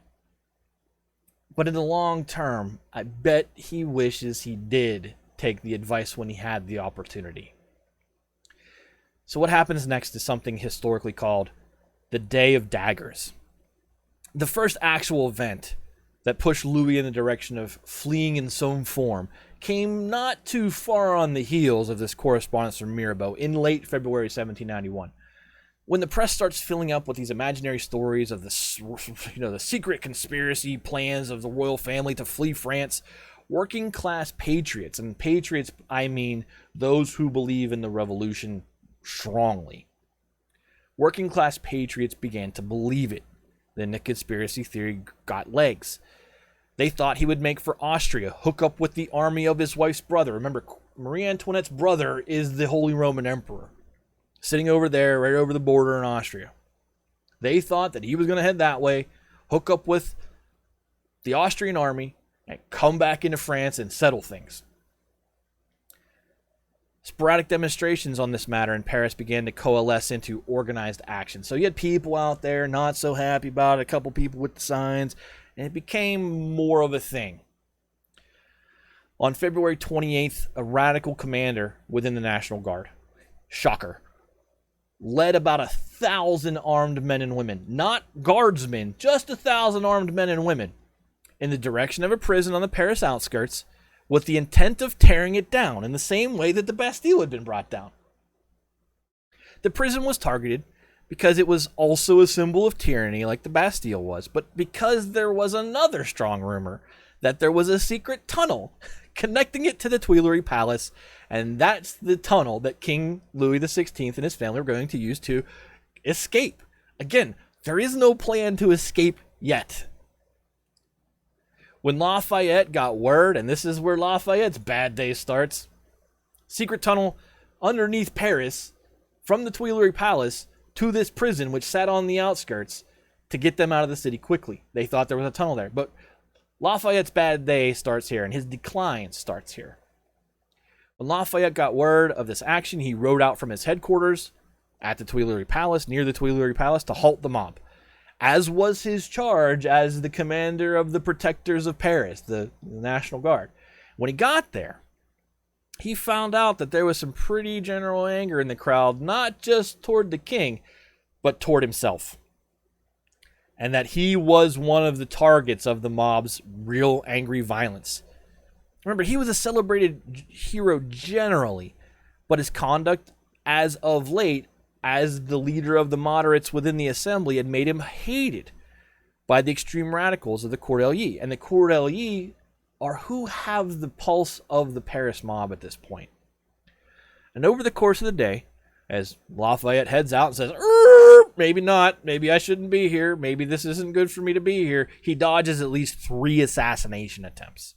Like literal attempts on his life from the crowd. He ducks it 3 times. At the same time that this mob is going out there to this prison, old members of the sword nobility, and if you go way back to episode 1.2, remember there were 2 types of nobles at this point. There was the sword nobility and the robe nobility. The sword nobility were those old families, remember? And they had always felt their charge to be the defense of the monarchy and of France. So members of that old aristocratic class, who you can do nothing but classify as conservative, reactionary type guys, they come to the palace to protect the king because they seriously began to feel that the king was in danger. And he was, because that same day before these sword nobles got to the palace, one man had tried to infiltrate the palace, and he was armed with multiple pistols and a sword, and he was stopped by the guard. But about 400 sword nobles rally to protect the king. They are armed secretly with swords, No, the sword nobility are old. The robed nobility were, I just got into the nobility via Vino office. About 400 sword nobles get to the king. They are armed very secretly with swords under their coats and daggers in their boots, and they are filtered into the palace one by one on passes that were arranged by a chamberlain to get them past the guards, who felt he was doing the right thing, that he was being loyal to the king in France. And these 400 sword nobles set up a ring around the king, a protective ring, where they're ready to lay down their lives. So at this point, both of these elements that we just talked about were, what type of revolutionary are you? Are you afraid of the mob? Are you afraid of the counter-revolutionary aristocrats? Both of these elements on this day are now active. Violent mobs are in the streets, and you have conservative aristocrats now surrounding the king. Now, their intent was to protect the king, but what's that look like on the outside? There are now 400 aristocrats in the Tuileries Palace, and what are they doing with the king? Lafayette's caught in the middle of all of this. He rushes back to the palace after dodging the wrath of the mob and the assassination attempts, and he's faced at the palace with 400 armed nobles who also hate him because he's been tearing down everything they believed in. They were almost or more angry with him than the mob he just encountered. But these guys were also more disciplined. And for all his dreams of being this great unifier of France under the principles of the Declaration of the Rights of Man, Lafayette was finding out this day very quickly that most people on both sides really hated him. So when Lafayette reaches the palace, he's confronted by these nobles, and he demands they lay down their weapons, which they did, but only after refusing to do so and then being told by the king to do it. The king saw defying the guard, which Lafayette represents, as an invitation to even more danger being brought down. So the nobles comply, and they're escorted from the palace. And almost all of them would leave the palace, pack up their houses, and get out of France within the next couple of days. Nice joke. I'm not going to say it, but nice joke, Gilly. As the sun sets on this day, both threats, the mob and the nobles, were suppressed. The prison didn't fall, and the armed nobles get dispersed. And the main casualty of the day was Lafayette. The king obviously is inside the palace going, what's going on? They think there's a tunnel? They think I'm trying to leave? But Lafayette is the real casualty on the day of daggers. His standing with everyone on each side had concluded, each side had kind of concluded that remember to he's plonk loyal that to follow the button. others. So the radicals had kind of concluded that he's working with the nobles again, and then the nobles are like, well, of course this guy's a jerk, because look at what he's done to us. And everyone just thought he was working for the other side. This was the start of a downfall for Lafayette that would land him inside an Austrian prison before the end of the decade. But that won't spell the end of him either. But he's not there yet. Okay, he made the cockade of the French colors on the flag today. Read over what you said. Did I spell it wrong? Mayhaps you did. What are we talking about here? That wasn't meant to be a joke. I didn't want to say the word cockade and the last word in that sentence together. And I thought that's the joke that you were trying to make.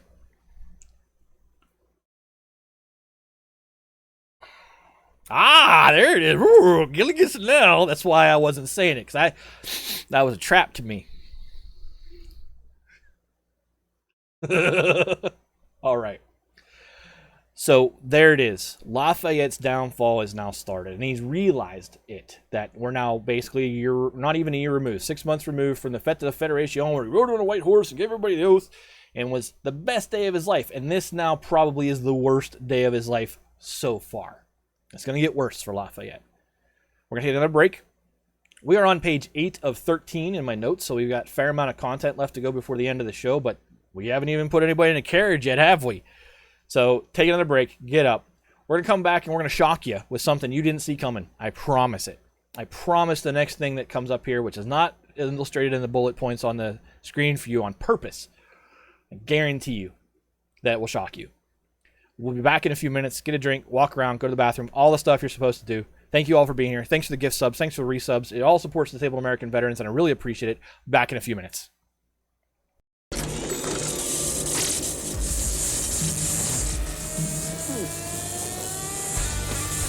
Gentlemen, we're history.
Two things about that break were pretty funny.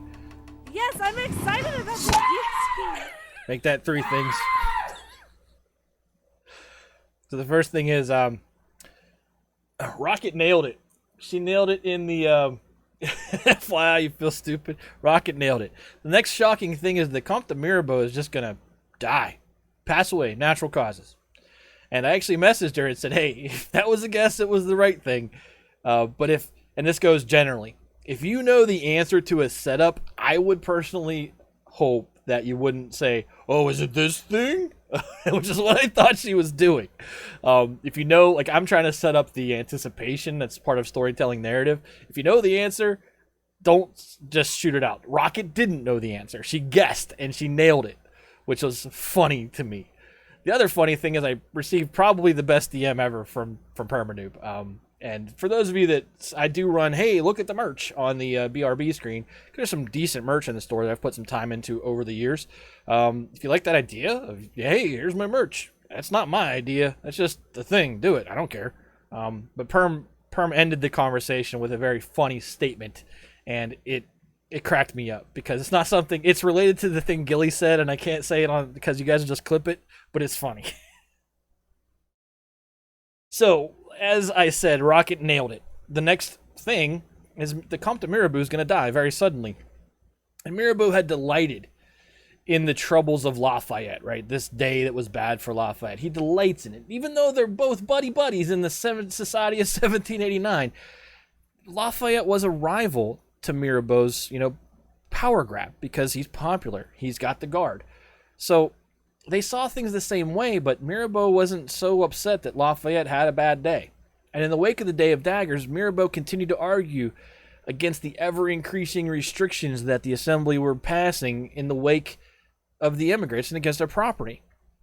And he even went so far as to try to re-enter the Jacobins, and if you're the Jacobin club itself proper, he tries to walk back in. And if you remember, Mirabeau was a founding member of the Jacobins, right? He had served as its president during the initial months. And he was met with severe hostility from the members, and he was not allowed to speak within the Jacobins when he made that attempt. And then late in March 1791, he became ill, and he dies on April 2nd.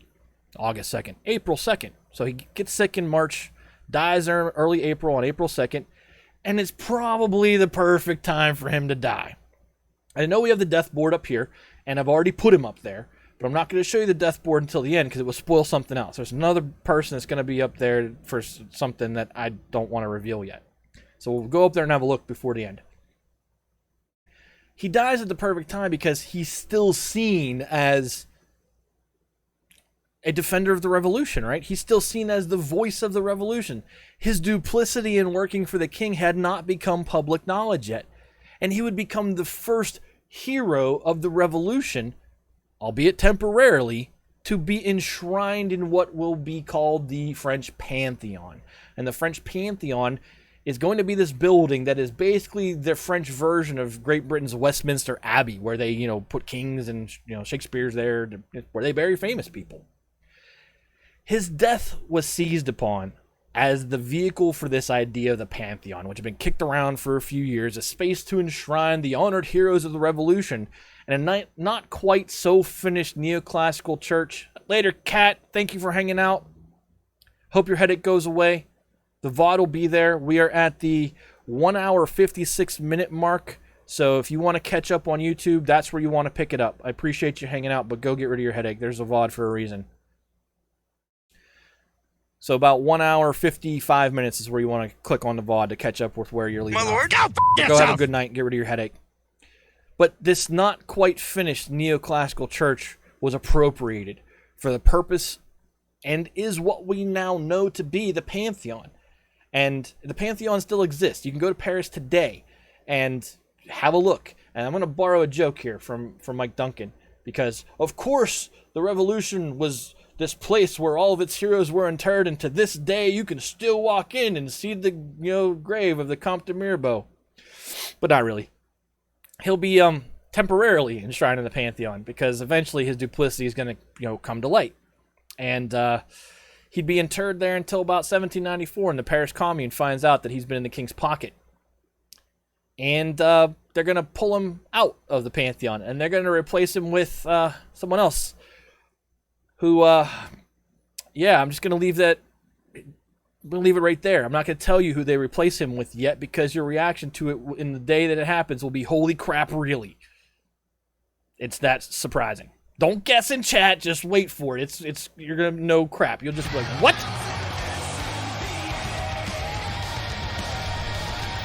Rocket, if you want to guess, toss it to me in a DM and I'll tell you. They unburied him. They disinterred him in 1794 to replace him. But a large procession accompanies Mirabeau on his way to the Pantheon, including National Guard units, almost every member of the Assembly, and surprising nearly all the members of the Jacobins in Paris, as Mirabeau had been one of their founders. And yeah, they disagreed recently, but they respected that portion of their history, and the Jacobins did come out. And I'm going to go see what Rocket's guess is here. You got it. Rocket's good at this guessing game. That's exactly the answer. But anyway, this allows me to do two things. One, Mirabeau's dead. Two, the Pantheon's created. This Pantheon building does survive to this day. So if you want to go to Paris and see who made it, who's still buried there, go for it. And we're going to talk about the Pantheon as we go through French history, all the way through World War II, because there are World War II heroes that are buried there that we're going to talk about. But if you ever make it to Paris, I suggest you make it a stop. But again, the fact that the Jacobins come out on the day of his funeral procession is telling that, you know, they might be radical, but they weren't ignorant. They still respected who Mirabeau was. And now we're going to get to the actual king's on his way out. The flight to Varennes is what it is called historically. I think that the more accurate term is the flight only so far as Varennes. So let's go get you guys a better picture of what this actually looks like, because I got maps and all kinds of stuff. Here's Paris right down here. Here's Varennes, and they're trying to get to a place called Montmedy, which is really close to the border of the Austrian Netherlands. You'll see that here's Montmedy right here, this red dot. Look how close it is to the Austrian Netherlands. That's where they are trying to get to. Montmedy. Sorry. So, Montmedy. If you need to blow that up for you, I will. See it now?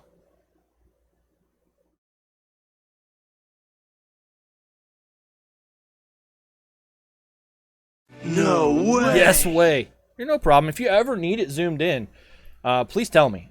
The assets are there. I know what they look like. If you guys are struggling to see something, want to see something closer, ask me to zoom in and I'll zoom in on it. Sound like you have your fingers in your mouth. So this right here is going to be important. This is what an enseignant, you actually can see the date on it, of Avril, which is the French word for April, 1790. This is what the enseignant looks like. And this is actually going to play into the story a little bit here. And then our players are General Francois Claude Amois, the Marquis de Bouilly, which we've already talked about. That's the guy that put down the insurrection in Nancy of the French army units. Count Axel von Fersen the Younger, Jean-Baptiste Drouy, Louis Stanislav Xavier, the Comte de Provence, Madame Elizabeth of France. Well, we're going to explain who she is. The King and the Queen. 500 cents. 5 cents. I'm actually not sure because it says 5 cents, so that's 500 livres. Cent means century. 5 cents livres. So 500 livres. Got it?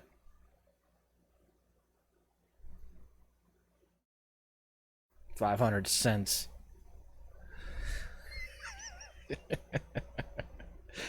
Oh, Gilly, I love you, my friend. Okay, so after the Day of the Daggers, that it's century for 100. No worries, Perm. You are at 202 on the VOD. Actually, should probably start making that a thing when people go lurk. If they want to put a lurk command in to let them know what the timestamp is when they left, so that they have it. If someone could tell me to do that, I probably should do that as a thing, so people can actually get their timestamp for the VOD, because I know that people have to come and go.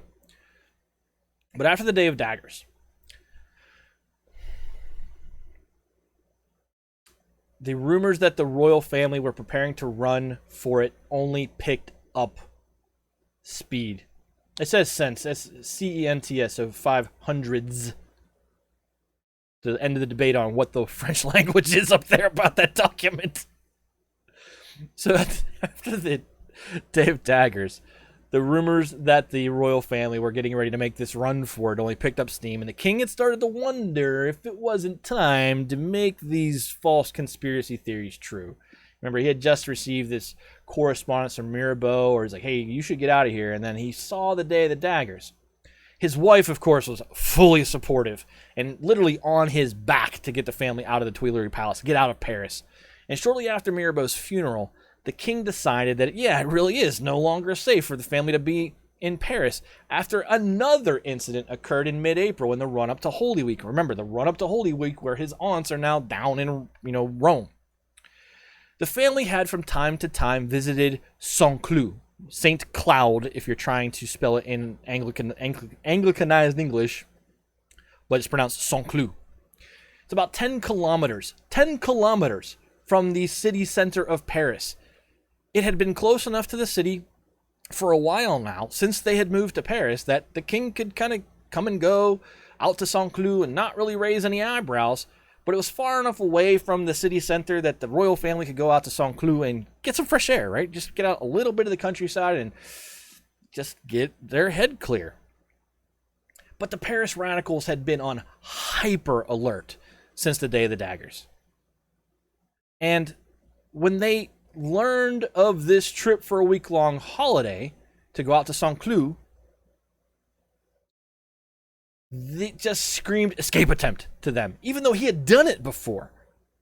Even though he and his family had made this trip to Saint-Cloud numerous times before, this time, in mid-April 1791, this was the time that the radicals were now riled up enough to go, wait a minute, he's going to make a run for it. So about 1,000 Paris radicals, the mob, the common mob radicals, rushed down to the palace to prevent the departure of the royal family. And when the royal family comes out of the palace to get into their carriage, they are heckled. And then the mob closes ranks around the carriage once they're in it and refuse to let them leave. Because it screams escape attempt to them, Dustin. They just think they're going to get in the carriage and bolt for it. Lafayette comes out, orders a company of guardsmen to escort the family through the crowd. But guess what? The guardsmen are like, nope. And for about 2 hours, the royal family sits in this carriage, listening to the disparagement coming from the crowd and wondering if it wasn't going to escalate into something worse. Now, the guard weren't escorting them through the crowd, but they were also protecting the carriage. The crowd would not budge. Lafayette could not get his men to do anything else, and so the royal family said, well, I guess we're not going to Saint-Cloud, and they go back into the palace. This incident in April 1791 breaks the veil on the fiction that the king and queen were in Paris of their own will. They were prisoners. And because of this and the other events we've talked about tonight, they decide to stage a jailbreak for themselves. Yes, it is another sign that Lafayette society wasn't in good enough for the commoners. So over the next 2 months, so April to May 1791 and into June, a plan was developed to sneak the royal family out of Paris, and the plan was largely architected by a man, a Swedish Count Axel von Fersen, who is the second guy top row from the left. Von Fersen had been for many, many years one of the Queen's, quote, intimates. An intimate is not what you think in the context of sexual. It is someone who is close to that individual. It was a normal proceeding of court activity for one who was a member of a court to develop intimates, meaning someone very close to them, or those who were close to them whom they trusted implicitly. And von Fersen was this to the Queen. He was the same age roughly as Queen Marie Antoinette, and going back to her early days in France, he had been there for her. When Louis wanted nothing to do with her and they had gone like 6 years without consummating their marriage, Von Fierson was there. He was her friend. And he was one of her long-term admirers as well. An admirer enters into that world of, well, but who knows? Who knows? No one knows if they ever consummated that admiration. They were really close, is the point. Outside of Paris, the safety of the family was put in the hands of General de Bouilly. Hey, look at that. He gets to be important twice in one episode. De Bouilly, the same guy who had put down the Nancy mutiny. He was charged with arranging royal troops to escort the family once they were outside of Paris and to fortify the fortress of Montmédy, which is, again, you can see it in the map. We zoomed in on it. Montmédy is right on the border with the Austrian Netherlands. And as the day approaches, the royal family was advised that they should travel separately, that they should get into separate lightweight coaches that can get out of the city fast and travel fast. But for whatever reason, the king or the queen says, no, we're going to travel together. And they decide to get into one heavy coach, one heavy carriage. And that's the first of several mistakes and several problems. They would get in this much slower moving caravan instead of being on these lightweight sprinters to get them out of the town. So this plan involves some station swapping, some subterfuge, some cloak and dagger, some dun, dun, dun, dun. I can just imagine. Every time I think of the Flight to Varennes, I do honestly go back to that scene in The Emperor's New Groove where Kronk gets caught and he's back to the wall. And he's like doing the Mission Impossible music, and then he goes, ma, ma, ma. That's every time. Every time I read this story and I think about this story, I always feel like, because Louis is not a small dude, I always feel like Louis is Kronk in this moment to a degree. So the Dauphin's governess, who is, and this isn't that important, but do want to mention her name, the Marquis de Tourzel. So it's the Dauphin's governess, basically his royal nanny. She would pretend to be a Russian countess, and the queen would dress up as the governess. I did say Emperor's New Groove. What the hell do you think I said? I absolutely said Emperor's New Groove. But to make the point, because it's important, the governess would pretend to be a Russian countess, the queen would pretend to be that governess, and then the king's sister, Madame Elisabeth, would pose as a nurse. So the king's sister is posing as a nurse to the Dauphin, the queen is posing as the governess to the Dauphin, and the actual governess is posing as a Russian countess. Louis would dress up as the family's valet, the Russian family's valet, and the royal children would pose as the countess's daughters. The Russian baroness would then use a passport with her destination listed as Frankfurt out in, the German territories. And it's not Germany yet. There's no Germany yet. Just to get her past any checkpoints. But they did have to figure out how to get out of the palace without being detected. Right? That gets them, once they're in the coach, that's going to fool people out in the countryside as they try to make it to the border. But how do they get out of the palace? Yeah, I was doing the song because the song's in Emperor's New Groove. So in the weeks running up to the flight, a loyal nobleman came to the palace repeatedly. And he was dressed in loud, ostentatious garb, which over time, loud, like noticeable. Like, there's that guy again. What the hell is he dressed like that for? He came to the palace repetitively. So often that the guards became simply accustomed to seeing this guy dressed in the way he was dressed. And the plan was that Louis would adopt this garb, this same styling, and use that to escape the palace without being seen. And at midnight, on June 20th, 1791, Louis puts on this costume, and he just marches right out to the carriage. No one gives him a second glance. The queen, dressed up like the governess, slipped down to the courtyard along the normal path the governess would take as she walked around the palace. But remember to clonk that follow button. Along the way, she almost bumps into Lafayette, who's out doing his nightly patrol around the palace. And she gets turned around and gets flustered by the near miss with Lafayette. And she's almost 30 minutes late to the rendezvous at the coach. And this is the first in a series of delays that will turn this escape attempt into a failure. But eventually everyone gets into the carriage and they get underway and they get out of the city. And once they get out of the city, they exchange coaches to a different coach. So it's not the same one everyone saw at the palace. And then they pick up fresh horses right where they were supposed to pick up fresh horses. And by dawn, as the sun's coming up, they're well on their way to Montmédy. However, as they crossed a bridge shortly after sunrise, the carriage hit a post and it broke parts of the wheel, one of the wheels on the carriage, and it required them to stop. And it took too long of a time for the repairs to be conducted and to get the carriage moving again.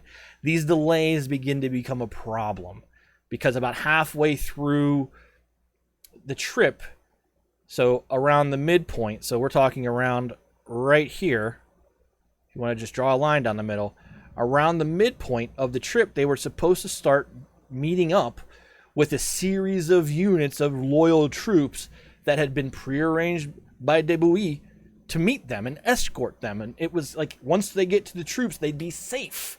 Except that the delays caused the officer in charge of the first escort, who had waited already 2 hours past the point in time at which he was supposed to be with the king and queen,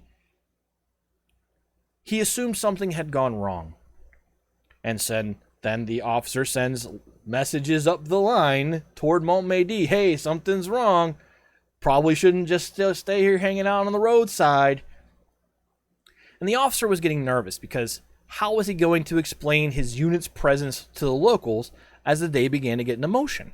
He feared that they would assume the army was present to force them into paying, remember, all those taxes they weren't paying because the feudal regime has been abolished. The officer was afraid that the locals were going to start saying, why are you here? Are you here for us? Are you coming after us? Oh, we didn't, he had a legitimate fear that the peasants weren't going to be very happy about his presence there. And then people who were present became even more suspicious when the officer started to give the BS excuse that, whoa, no. We're not here to make you pay the taxes which you actually owe the government, but we're just here to protect some treasure that's going to come along the road. And they didn't believe him. He was ultimately forced to move his troops, and then the subsequent units up the road were also forced to remove their troops from the road. And so now these escort units that were there, that were going to escort the king and his family in the carriage to Montmédy, were no longer present. The bigger problem, though,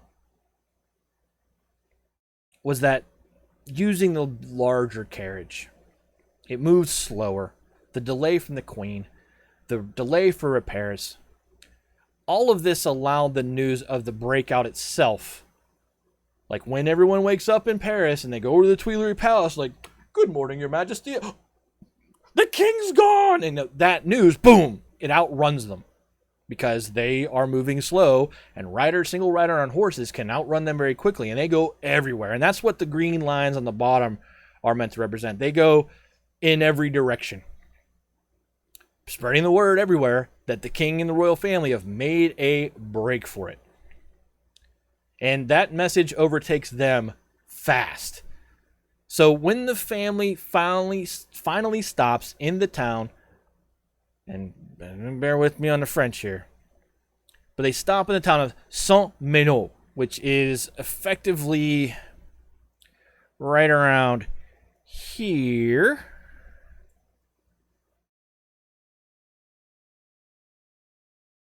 When they stopped there, the people of the town had already heard that the royal family had broken out, right? The word of the escape had outrun them to the town. They stopped there to change horses, and the king and queen were acting very graciously as the Baroness, The Baroness was acting very nicely, handing out silver plates to people. She was being nice every time she stopped on behalf of the royal family, who were, in disguise as the governess and the valet. But a person in the town named Jean-Baptiste Jouy, who is third from the left or second from the right, upper row, recognized them. He was fairly certain that the governess was actually the queen, as he had seen her once when he was a member of the French cavalry. And he believed this fairly portly valet to be the king. And to be doubly sure, he pulls out an enseignement, which he has in his pocket. and he compares the nose on the enseignant to the king. And because they had been so accurate about the nose of the king on the enseignant, Drouet was really sure that the valet was Louis. So Drouet hops on a horse, rides up to the next town, which is called Varennes, 30 miles from the border with the Austrian Netherlands is how close Varennes is to being out of France. And he convinces the authorities in Varennes, who are fairly annoyed that this guy is up here saying, "Oh, the king and queen are coming, the king and queen are coming." They're like, whoa, calm. They didn't like the fact that he was rabble-rousing so much. But he convinces them to detain the Baroness's coach when it gets to Varennes.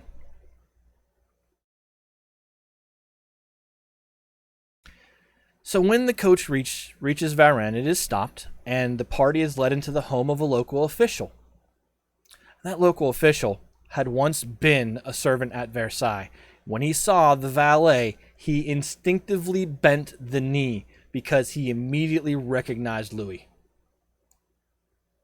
We've talked about bad luck a lot, but this is one of those. The two guys involved here, Drouet and this other guy, this official in Varennes, who I do not have a name for, they used the money to identify Louis's nose, and then Louis happens to walk into the house of a former, servant who insta recognizes him. Just, they were 30 miles from the border. At this point, Louis feels like the jig is up, right? And he very carelessly says, "Of course I'm the king. Of course I'm your king." And yeah, it was probably over, but he removes the burden of proof, right? He's still dressed as a valet, and up to this point had been acting like the valet, and they'd all kept up the charade. But at this point, he's like, "Yep, I'm the king." I'm not so sure it would have made a difference, but don't ever just give up like that when the burden of proof is on somebody else. And just like that, the flight to Montmédy became known as the flight as far as Varennes, and they got no further. So here's the other part of this story, the part that doesn't get told very often. The Comte de Provence, the king's oldest brother, fled the same night, and he successfully made it out of France to the Low Countries, which is the modern Netherlands, not the Austrian Netherlands, but today's modern Netherlands. And once he arrives there, with the royal family now being brought back to Paris under much stricter guard than they ever were, he declares himself regent of France in exile, meaning he was operating as the sovereign of France in his mind instead of the king. He did so under a letter that Louis had provided to him, now Louis XVI, because their first names are both Louis, because this is Louis Stanislav Xavier. But the Comte de Provence does this under the auspices of a letter that Louis had provided to him prior to the planned flight that gave the Comte de Provence regency in the event that King Louis XVI was dead or unable to perform his role as king, which now the Comte de Provence thought was true. The Comte de Provence would soon join other princes in exile, including the Comte d'Artois, his brother, at Koblenz, which is in modern Germany, but at the time was in one of those small little province, duchies, principalities along the Rhine. This court in exile, which now has major members of the French royal family in it, would openly declare their goal to be an invasion of France to restore the monarchy, which we talked about the two types of revolutionaries, right? And the radicals are super concerned about aristocrats who have left France trying to do exactly what they just declared their intent to be. Yeah, holy crap.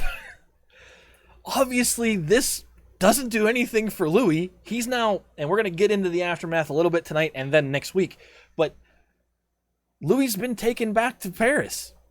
And now his brothers are out there outside of France saying, "We're coming with an invasion force."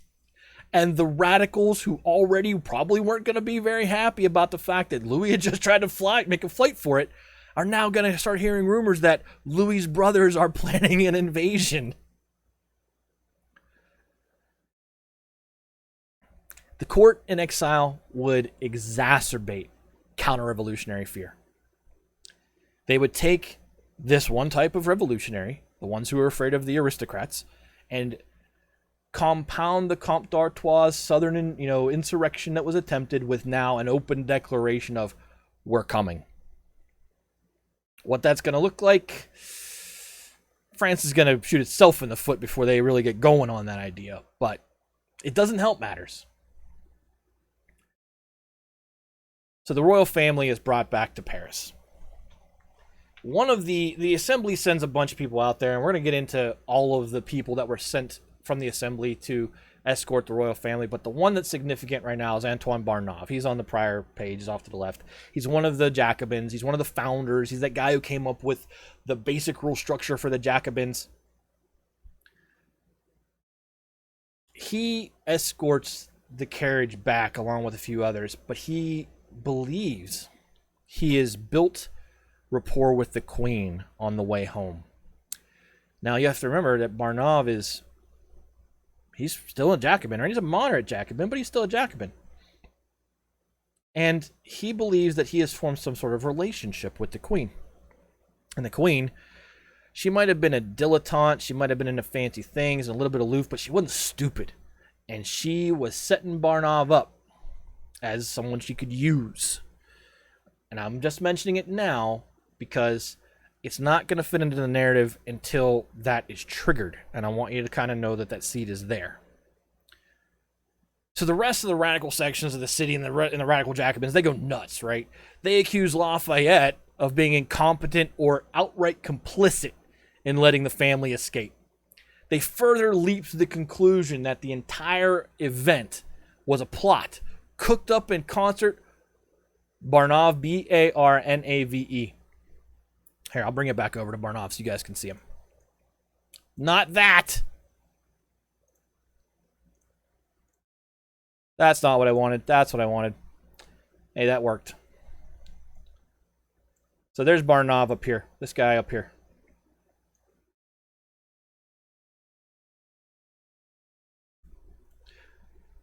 Good. So beyond saying that Lafayette's just, either incompetent or he was in cahoots with the royal family, no problem. That's why it's there. I know how these things are spelled. I will always show them to you if you want to see them in more detail. That's why I use the whiteboard, because it's really easy to zoom in on stuff. But beyond that, the radicals, both in the Cordeliers and the Jacobins, leap to the conclusion that this entire thing, this flight to Varennes, was a plot cooked up by the royal family in concert with the Austrians. And that's not that big of a leap. I mean, the Holy Roman Emperor is the Queen's brother. But in their imaginations, because it failed, the radicals started to, well, the Austrians are coming any day now then, because it didn't work. There was a very real fear in the wake of the failed flight over all of France, that France was really about to be invaded, either by Austria or that the court in exile of the Comte de Provence, because now he's the ranking member of that court, that their threat was legitimately real and they were coming. The National Assembly obviously had sent orders straight away for the family to be returned to Paris, and they declared, and this is important, the king's powers are provisionally suspended, which means all of his executive authority in the nation is now done. They cut him off temporarily for now. And then the assembly entered a period of sitting in permanent session, which means they were open for business 24/7 for a period of time. And the Jacobin Club follows suit in Paris. They also enter into a situation where the Jacobin Club is working business 24/7. They're always in session. The royal family was escorted back to the capital by about 6,000 armed men and women. Not all soldiers, mostly guard, but also civilians who wanted to make sure they got there. And again, Barnave was among them, riding kind of next to the carriage, talking to the Queen. She's putting the seed in his ear. And we're going to leave it at that for now. This was obviously a huge blow to the royal family's morale. They had assumed outside of Paris, And outside of the rabid radicals that were their jailers effectively in Paris, that the common people loved them as much as they ever had. But the behavior of the common folk that day told them a different story. The fact that their return to Paris was being celebrated not only by the radicals, but by the everyday people. The fact that they had been caught was being seen as a good thing by everybody was a big blow. Part of their plan actually incorporated this assumed love, that even if they were discovered outside Paris, like they had been, their subjects would not turn them in. So they were obviously aghast by the idea that we were 30 miles from Austria and you guys turned us in. We thought you loved us. Imagine that feeling that day. It really shocked them to discover just how delighted everyone was. And I mean, everyone they ran into, that they had been caught. The family finally makes it back to Paris on June 25th, 1791, and they were met by crowds, and I mean big crowds. But those crowds didn't heckle them. They stared in ominous, silent disapproval. Kind of like the stare-eye emote I like to use a lot. Like that. The family was deposited back in the Tuileries Palace until the National Assembly could decide what to do with them. Kind of like that one too. The Cordelier Club draws up a petition declaring liberty and royalty to be incompatible concepts, and more than a handful of delegates within the National Assembly were starting to agree with this sentiment. However, the majority of the delegates, while they were really mad at the king, were not ready to take the step of declaring effectively, you're out, we're going to do a republic now. So the core within the assembly actually engaged in dialogue with General de Bouilly, who obviously had gotten his tail over the border while in the wake of everything going south, and he was not very far. Montmédy is like spitting distance from Austria. And they got him to accept responsibility for abducting the king. And then the assembly, with Bouilly, who was doing this basically to keep the king alive, began to fashion this fictional narrative that the royal family was taken from the palace against their will. Wow, indeed. This was transparent to everybody, especially in the assembly. No way! Yes way. But even more so due to the fact that a declaration that Louis left a declaration in his chambers when he left the palace for the French people that basically denounced everything that had happened since the tennis court oath and justified his attempt to escape. Now, this obviously wasn't let out to the public, but there was no doubt in the mind of those in government that there was no abduction, that he willingly chose to try to leave.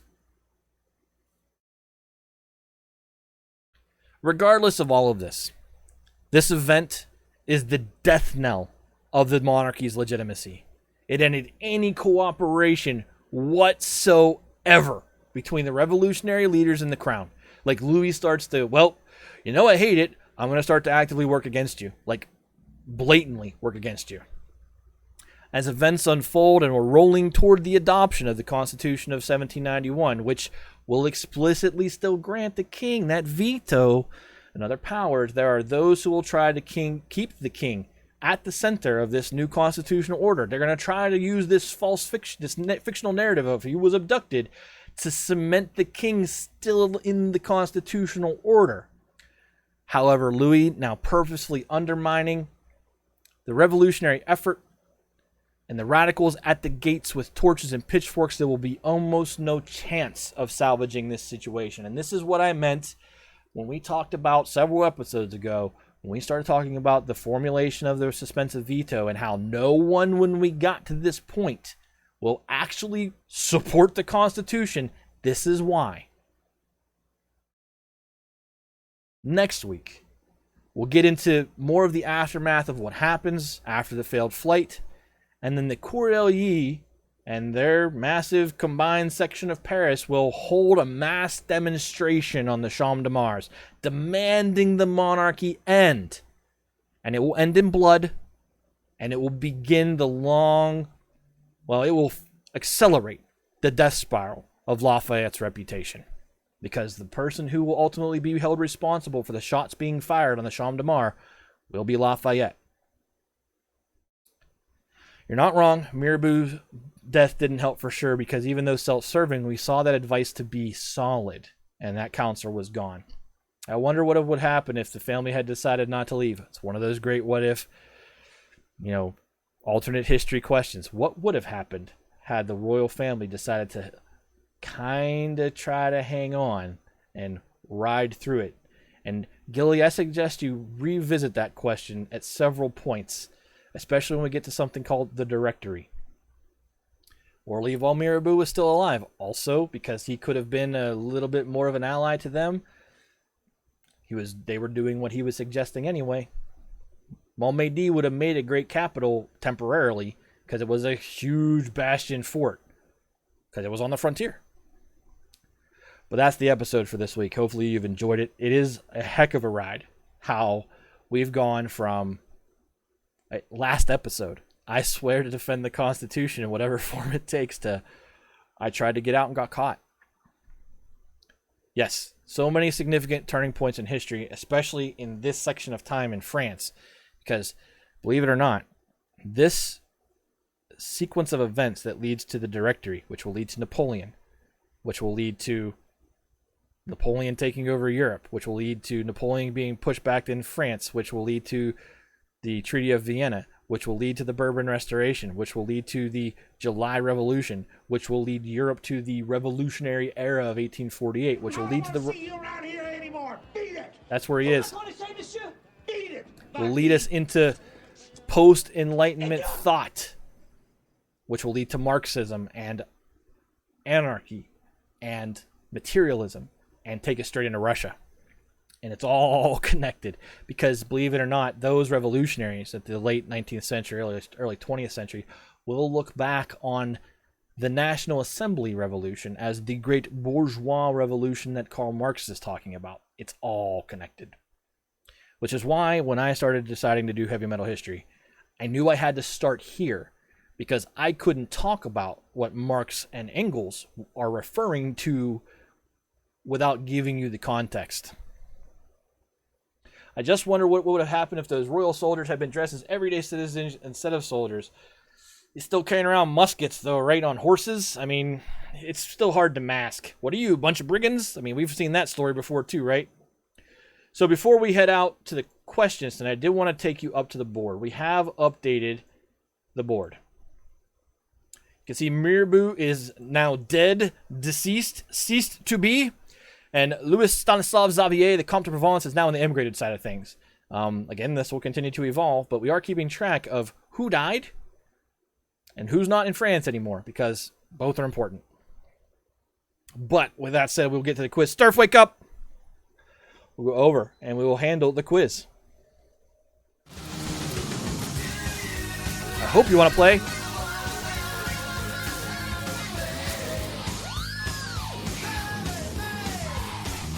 I'm awake. So thanks for hanging out tonight, everybody. Again, thank you for the subs and the card pack buys and for being active in chat.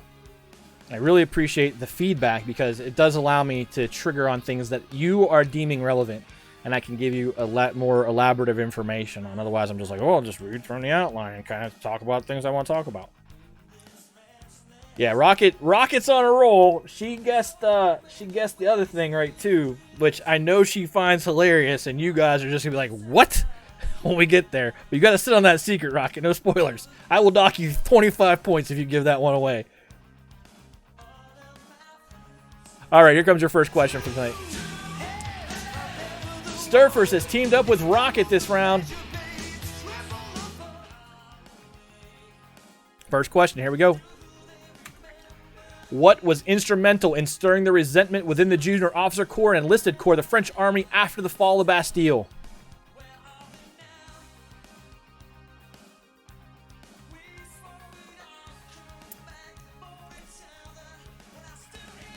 Nope, that happened before the Bastille. The normal soldiers were capped at the rank of captain in the 1780s. That's why I said after the fall of the Bastille.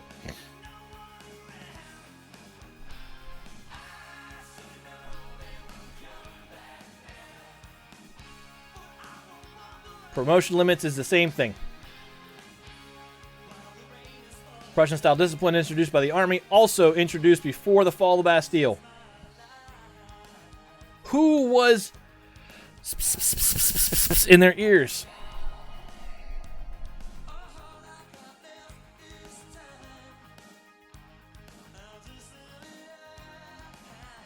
Jacobins preaching equality. There we go. Rocket gets it, which means Sturf also gets one.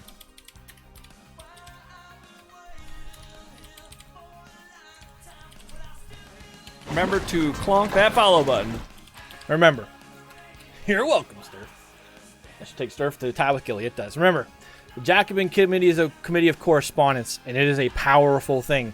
They are the only political operation in France that has the ability to have a centralized network and a steering committee that can get everywhere. And they were everywhere. And those guys were out there in the military units who had Jacobin members coming to the club saying, you guys are being wronged. Do something about it. Next question.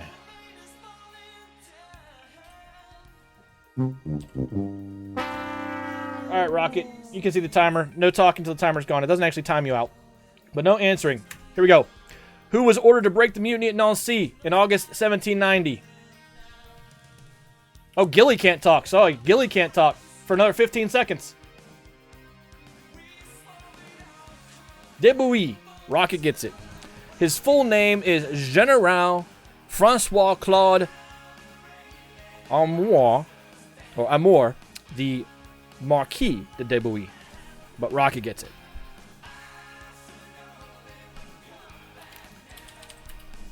Son of a...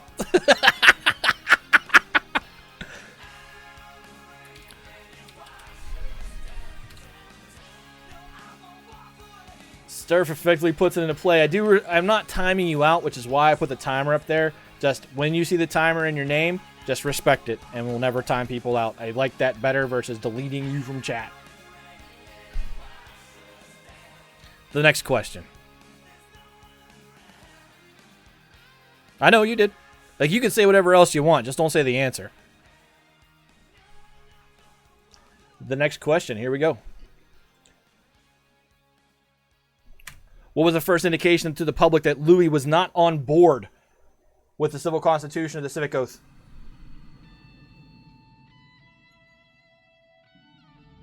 First indication to the public.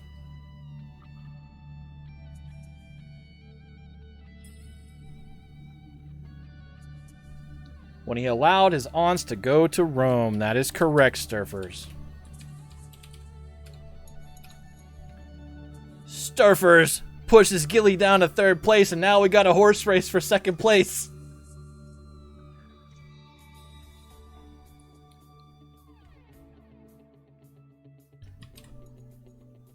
Two-part answer. You must get both in a single line for it to be counted. Only one person gets it. Horse race. Crackle. Yeah, be careful. Gilly is shooting us out from under him. What events convinced Louis that it was time to get out of Paris? There are two things specifically that I'm looking for here. Two events. Make sure you get them in a single line.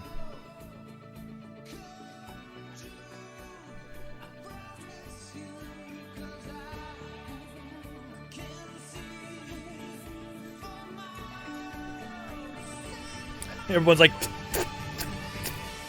let me go through my notes and figure out what the hell he's talking about. Conflicted about Constitution versus God. That made him conflicted. Assembly begins asking, why do we need a king? No, neither one of us.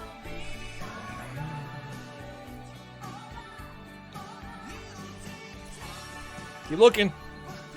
The Day of the Daggers, where people were under the radical commander, went to the prison break, came to protect him and the family. That is one thing, Rocket. The Day of the Daggers encapsulate everything you just said.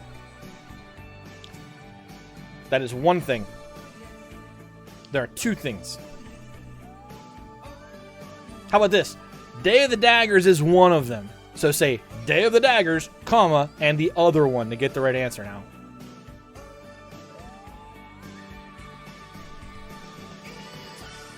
The Day of the Daggers in the committee. I'm not even sure what that means. Day of the Daggers, Comte Mirabeau tells him he needs to leave and dies. Comte Mirabeau, nope. The Day of the Daggers is one of them. Neither one of those. You guys are forgetting the other one.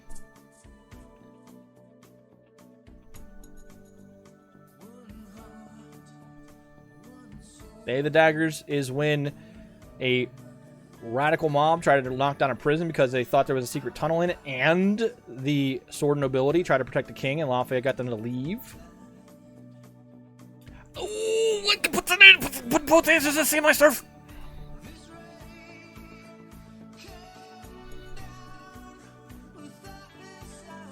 The Day of the Daggers and a vacay. Rocket's like, I'm going to swipe that one from you. How about this? We're going to give Rocket and Surf each a point because they each got part of it right first. I think that's fair. So, a vacay isn't how I would classify this historically. Remember, the family wanted to go to St. Cloud, remember? 10 kilometers from the city center. And they went out to the carriage, and they were surrounded by a mob of 1,000, radicals. And then Lafayette sent the guard out there and said, help them get out. And the guard was like, And then they spent 2 hours in the carriage. That was the other thing. The Day of the Daggers and the failed vacation to St. Cloud. That was a true Sturf move. Ooh!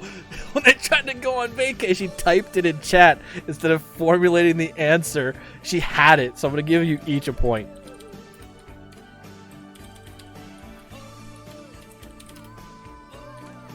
Because you each got part of it.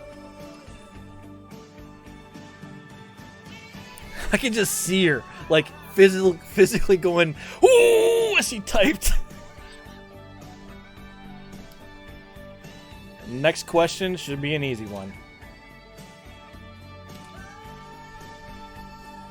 So true. Next question, here we go. Where was Comte Mirabeau initially buried?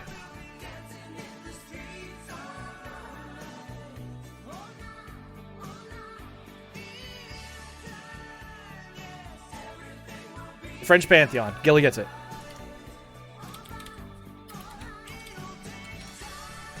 Gilly moves one behind Sturf for the next question. Who was the primary architect of the plan for the flight from Paris? Title and name, please. Nope. The actual plan. Not Antoine Barnave, he's the one. Nope. Never mind. Mirabeau advised the king to leave, but he did not develop the plan.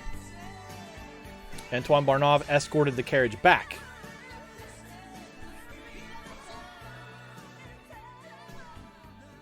General Francois Claude de Bouilly was responsible for security outside the city, but he did not develop the plan. Von Fiersen, Axel von Fiersen, Swedish Count Axel von Fiersen is the correct answer. Gilly gets it.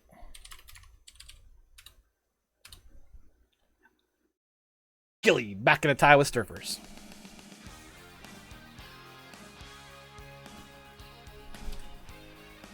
Next question, here we go. What role did the Queen play during the flight to Varennes?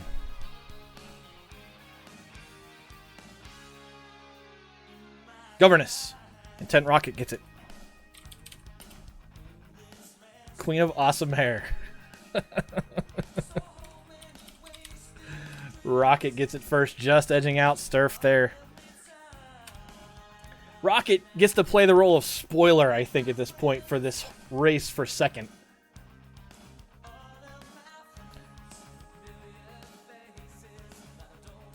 Next question. You ever seen her hair? It's pretty wild.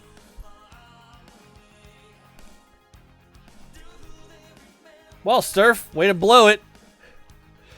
Name the first critical decision that led to the failure of the flight. Decision, not happenstance.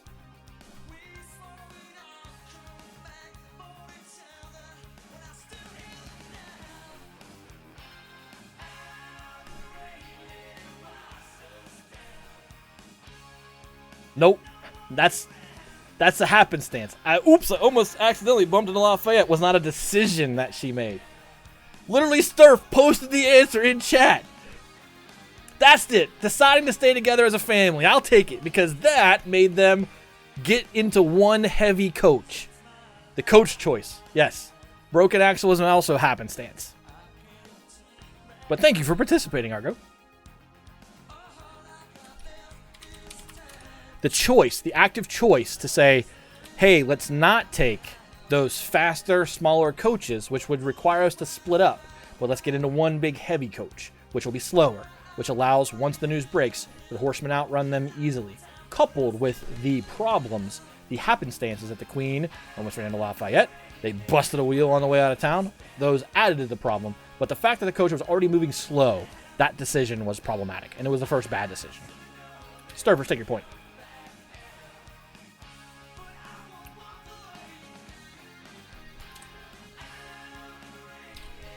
Next question, once I fixed a typo. Here you go. We've got 3 questions left, including this one. Here you go. Who was the critical person who blew the cover off of the flight in Varennes? Jean-Baptiste Drouet. Gilly's like, I had this one ready. I knew he was going to go there next. There's no way that was not on a clipboard. It was so fast.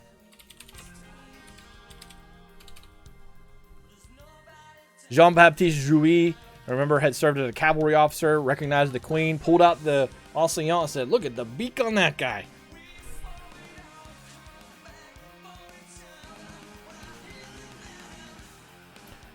Next question.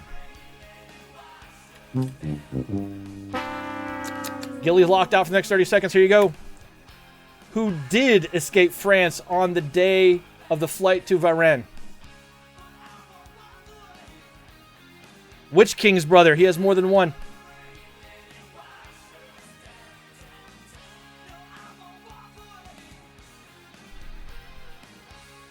And you guys, I give it to Rocket. The Comte de Provence, or Louis Stanislav Xavier.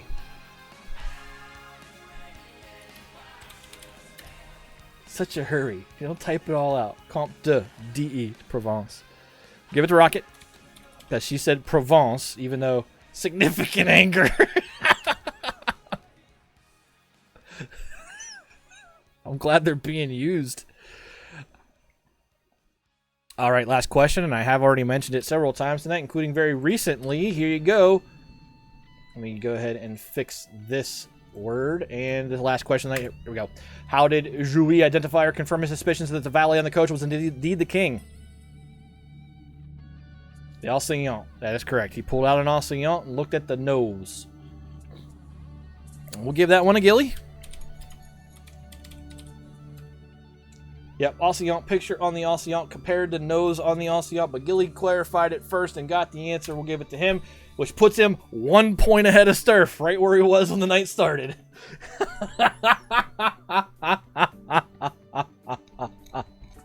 Let's rock!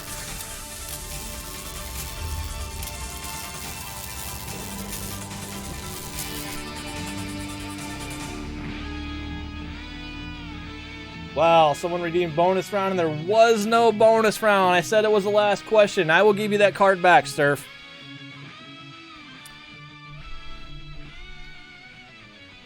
I will give you that one back. Didn't mean to press it. That's okay.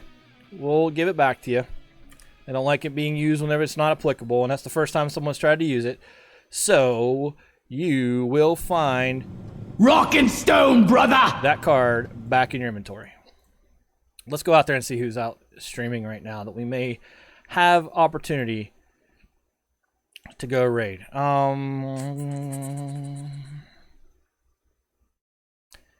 I will take suggestions. Anybody that's got an idea of someone to raid? God gave rock and roll to you. Gave rock and roll to you. Gave rock and roll for everyone. Of course, Sturf. I'm glad you guys want to be here. Any suggestions for a raid tonight? Going once. Going twice. Alright, what we're going to do here is go.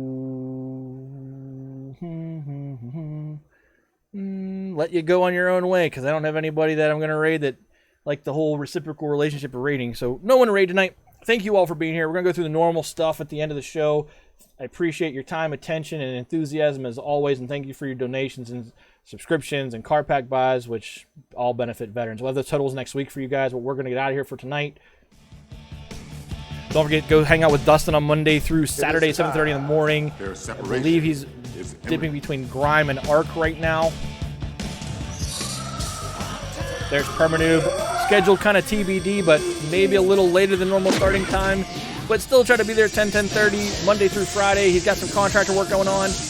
There's Gilly, not on tomorrow night if memory serves, back on Tuesday night, and I think he's going back to Persona at 6 p.m. Eastern Time. There's Rocket, who played Persona today, and I think is going back to Valhalla next Tuesday, Thursday in the afternoon, and then next Saturday, right after Dustin is finishing up.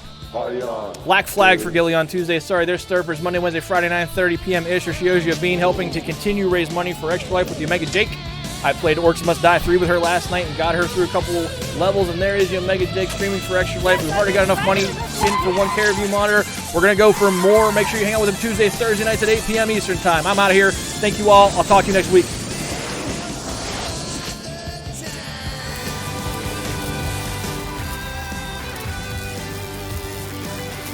Be excellent to each other.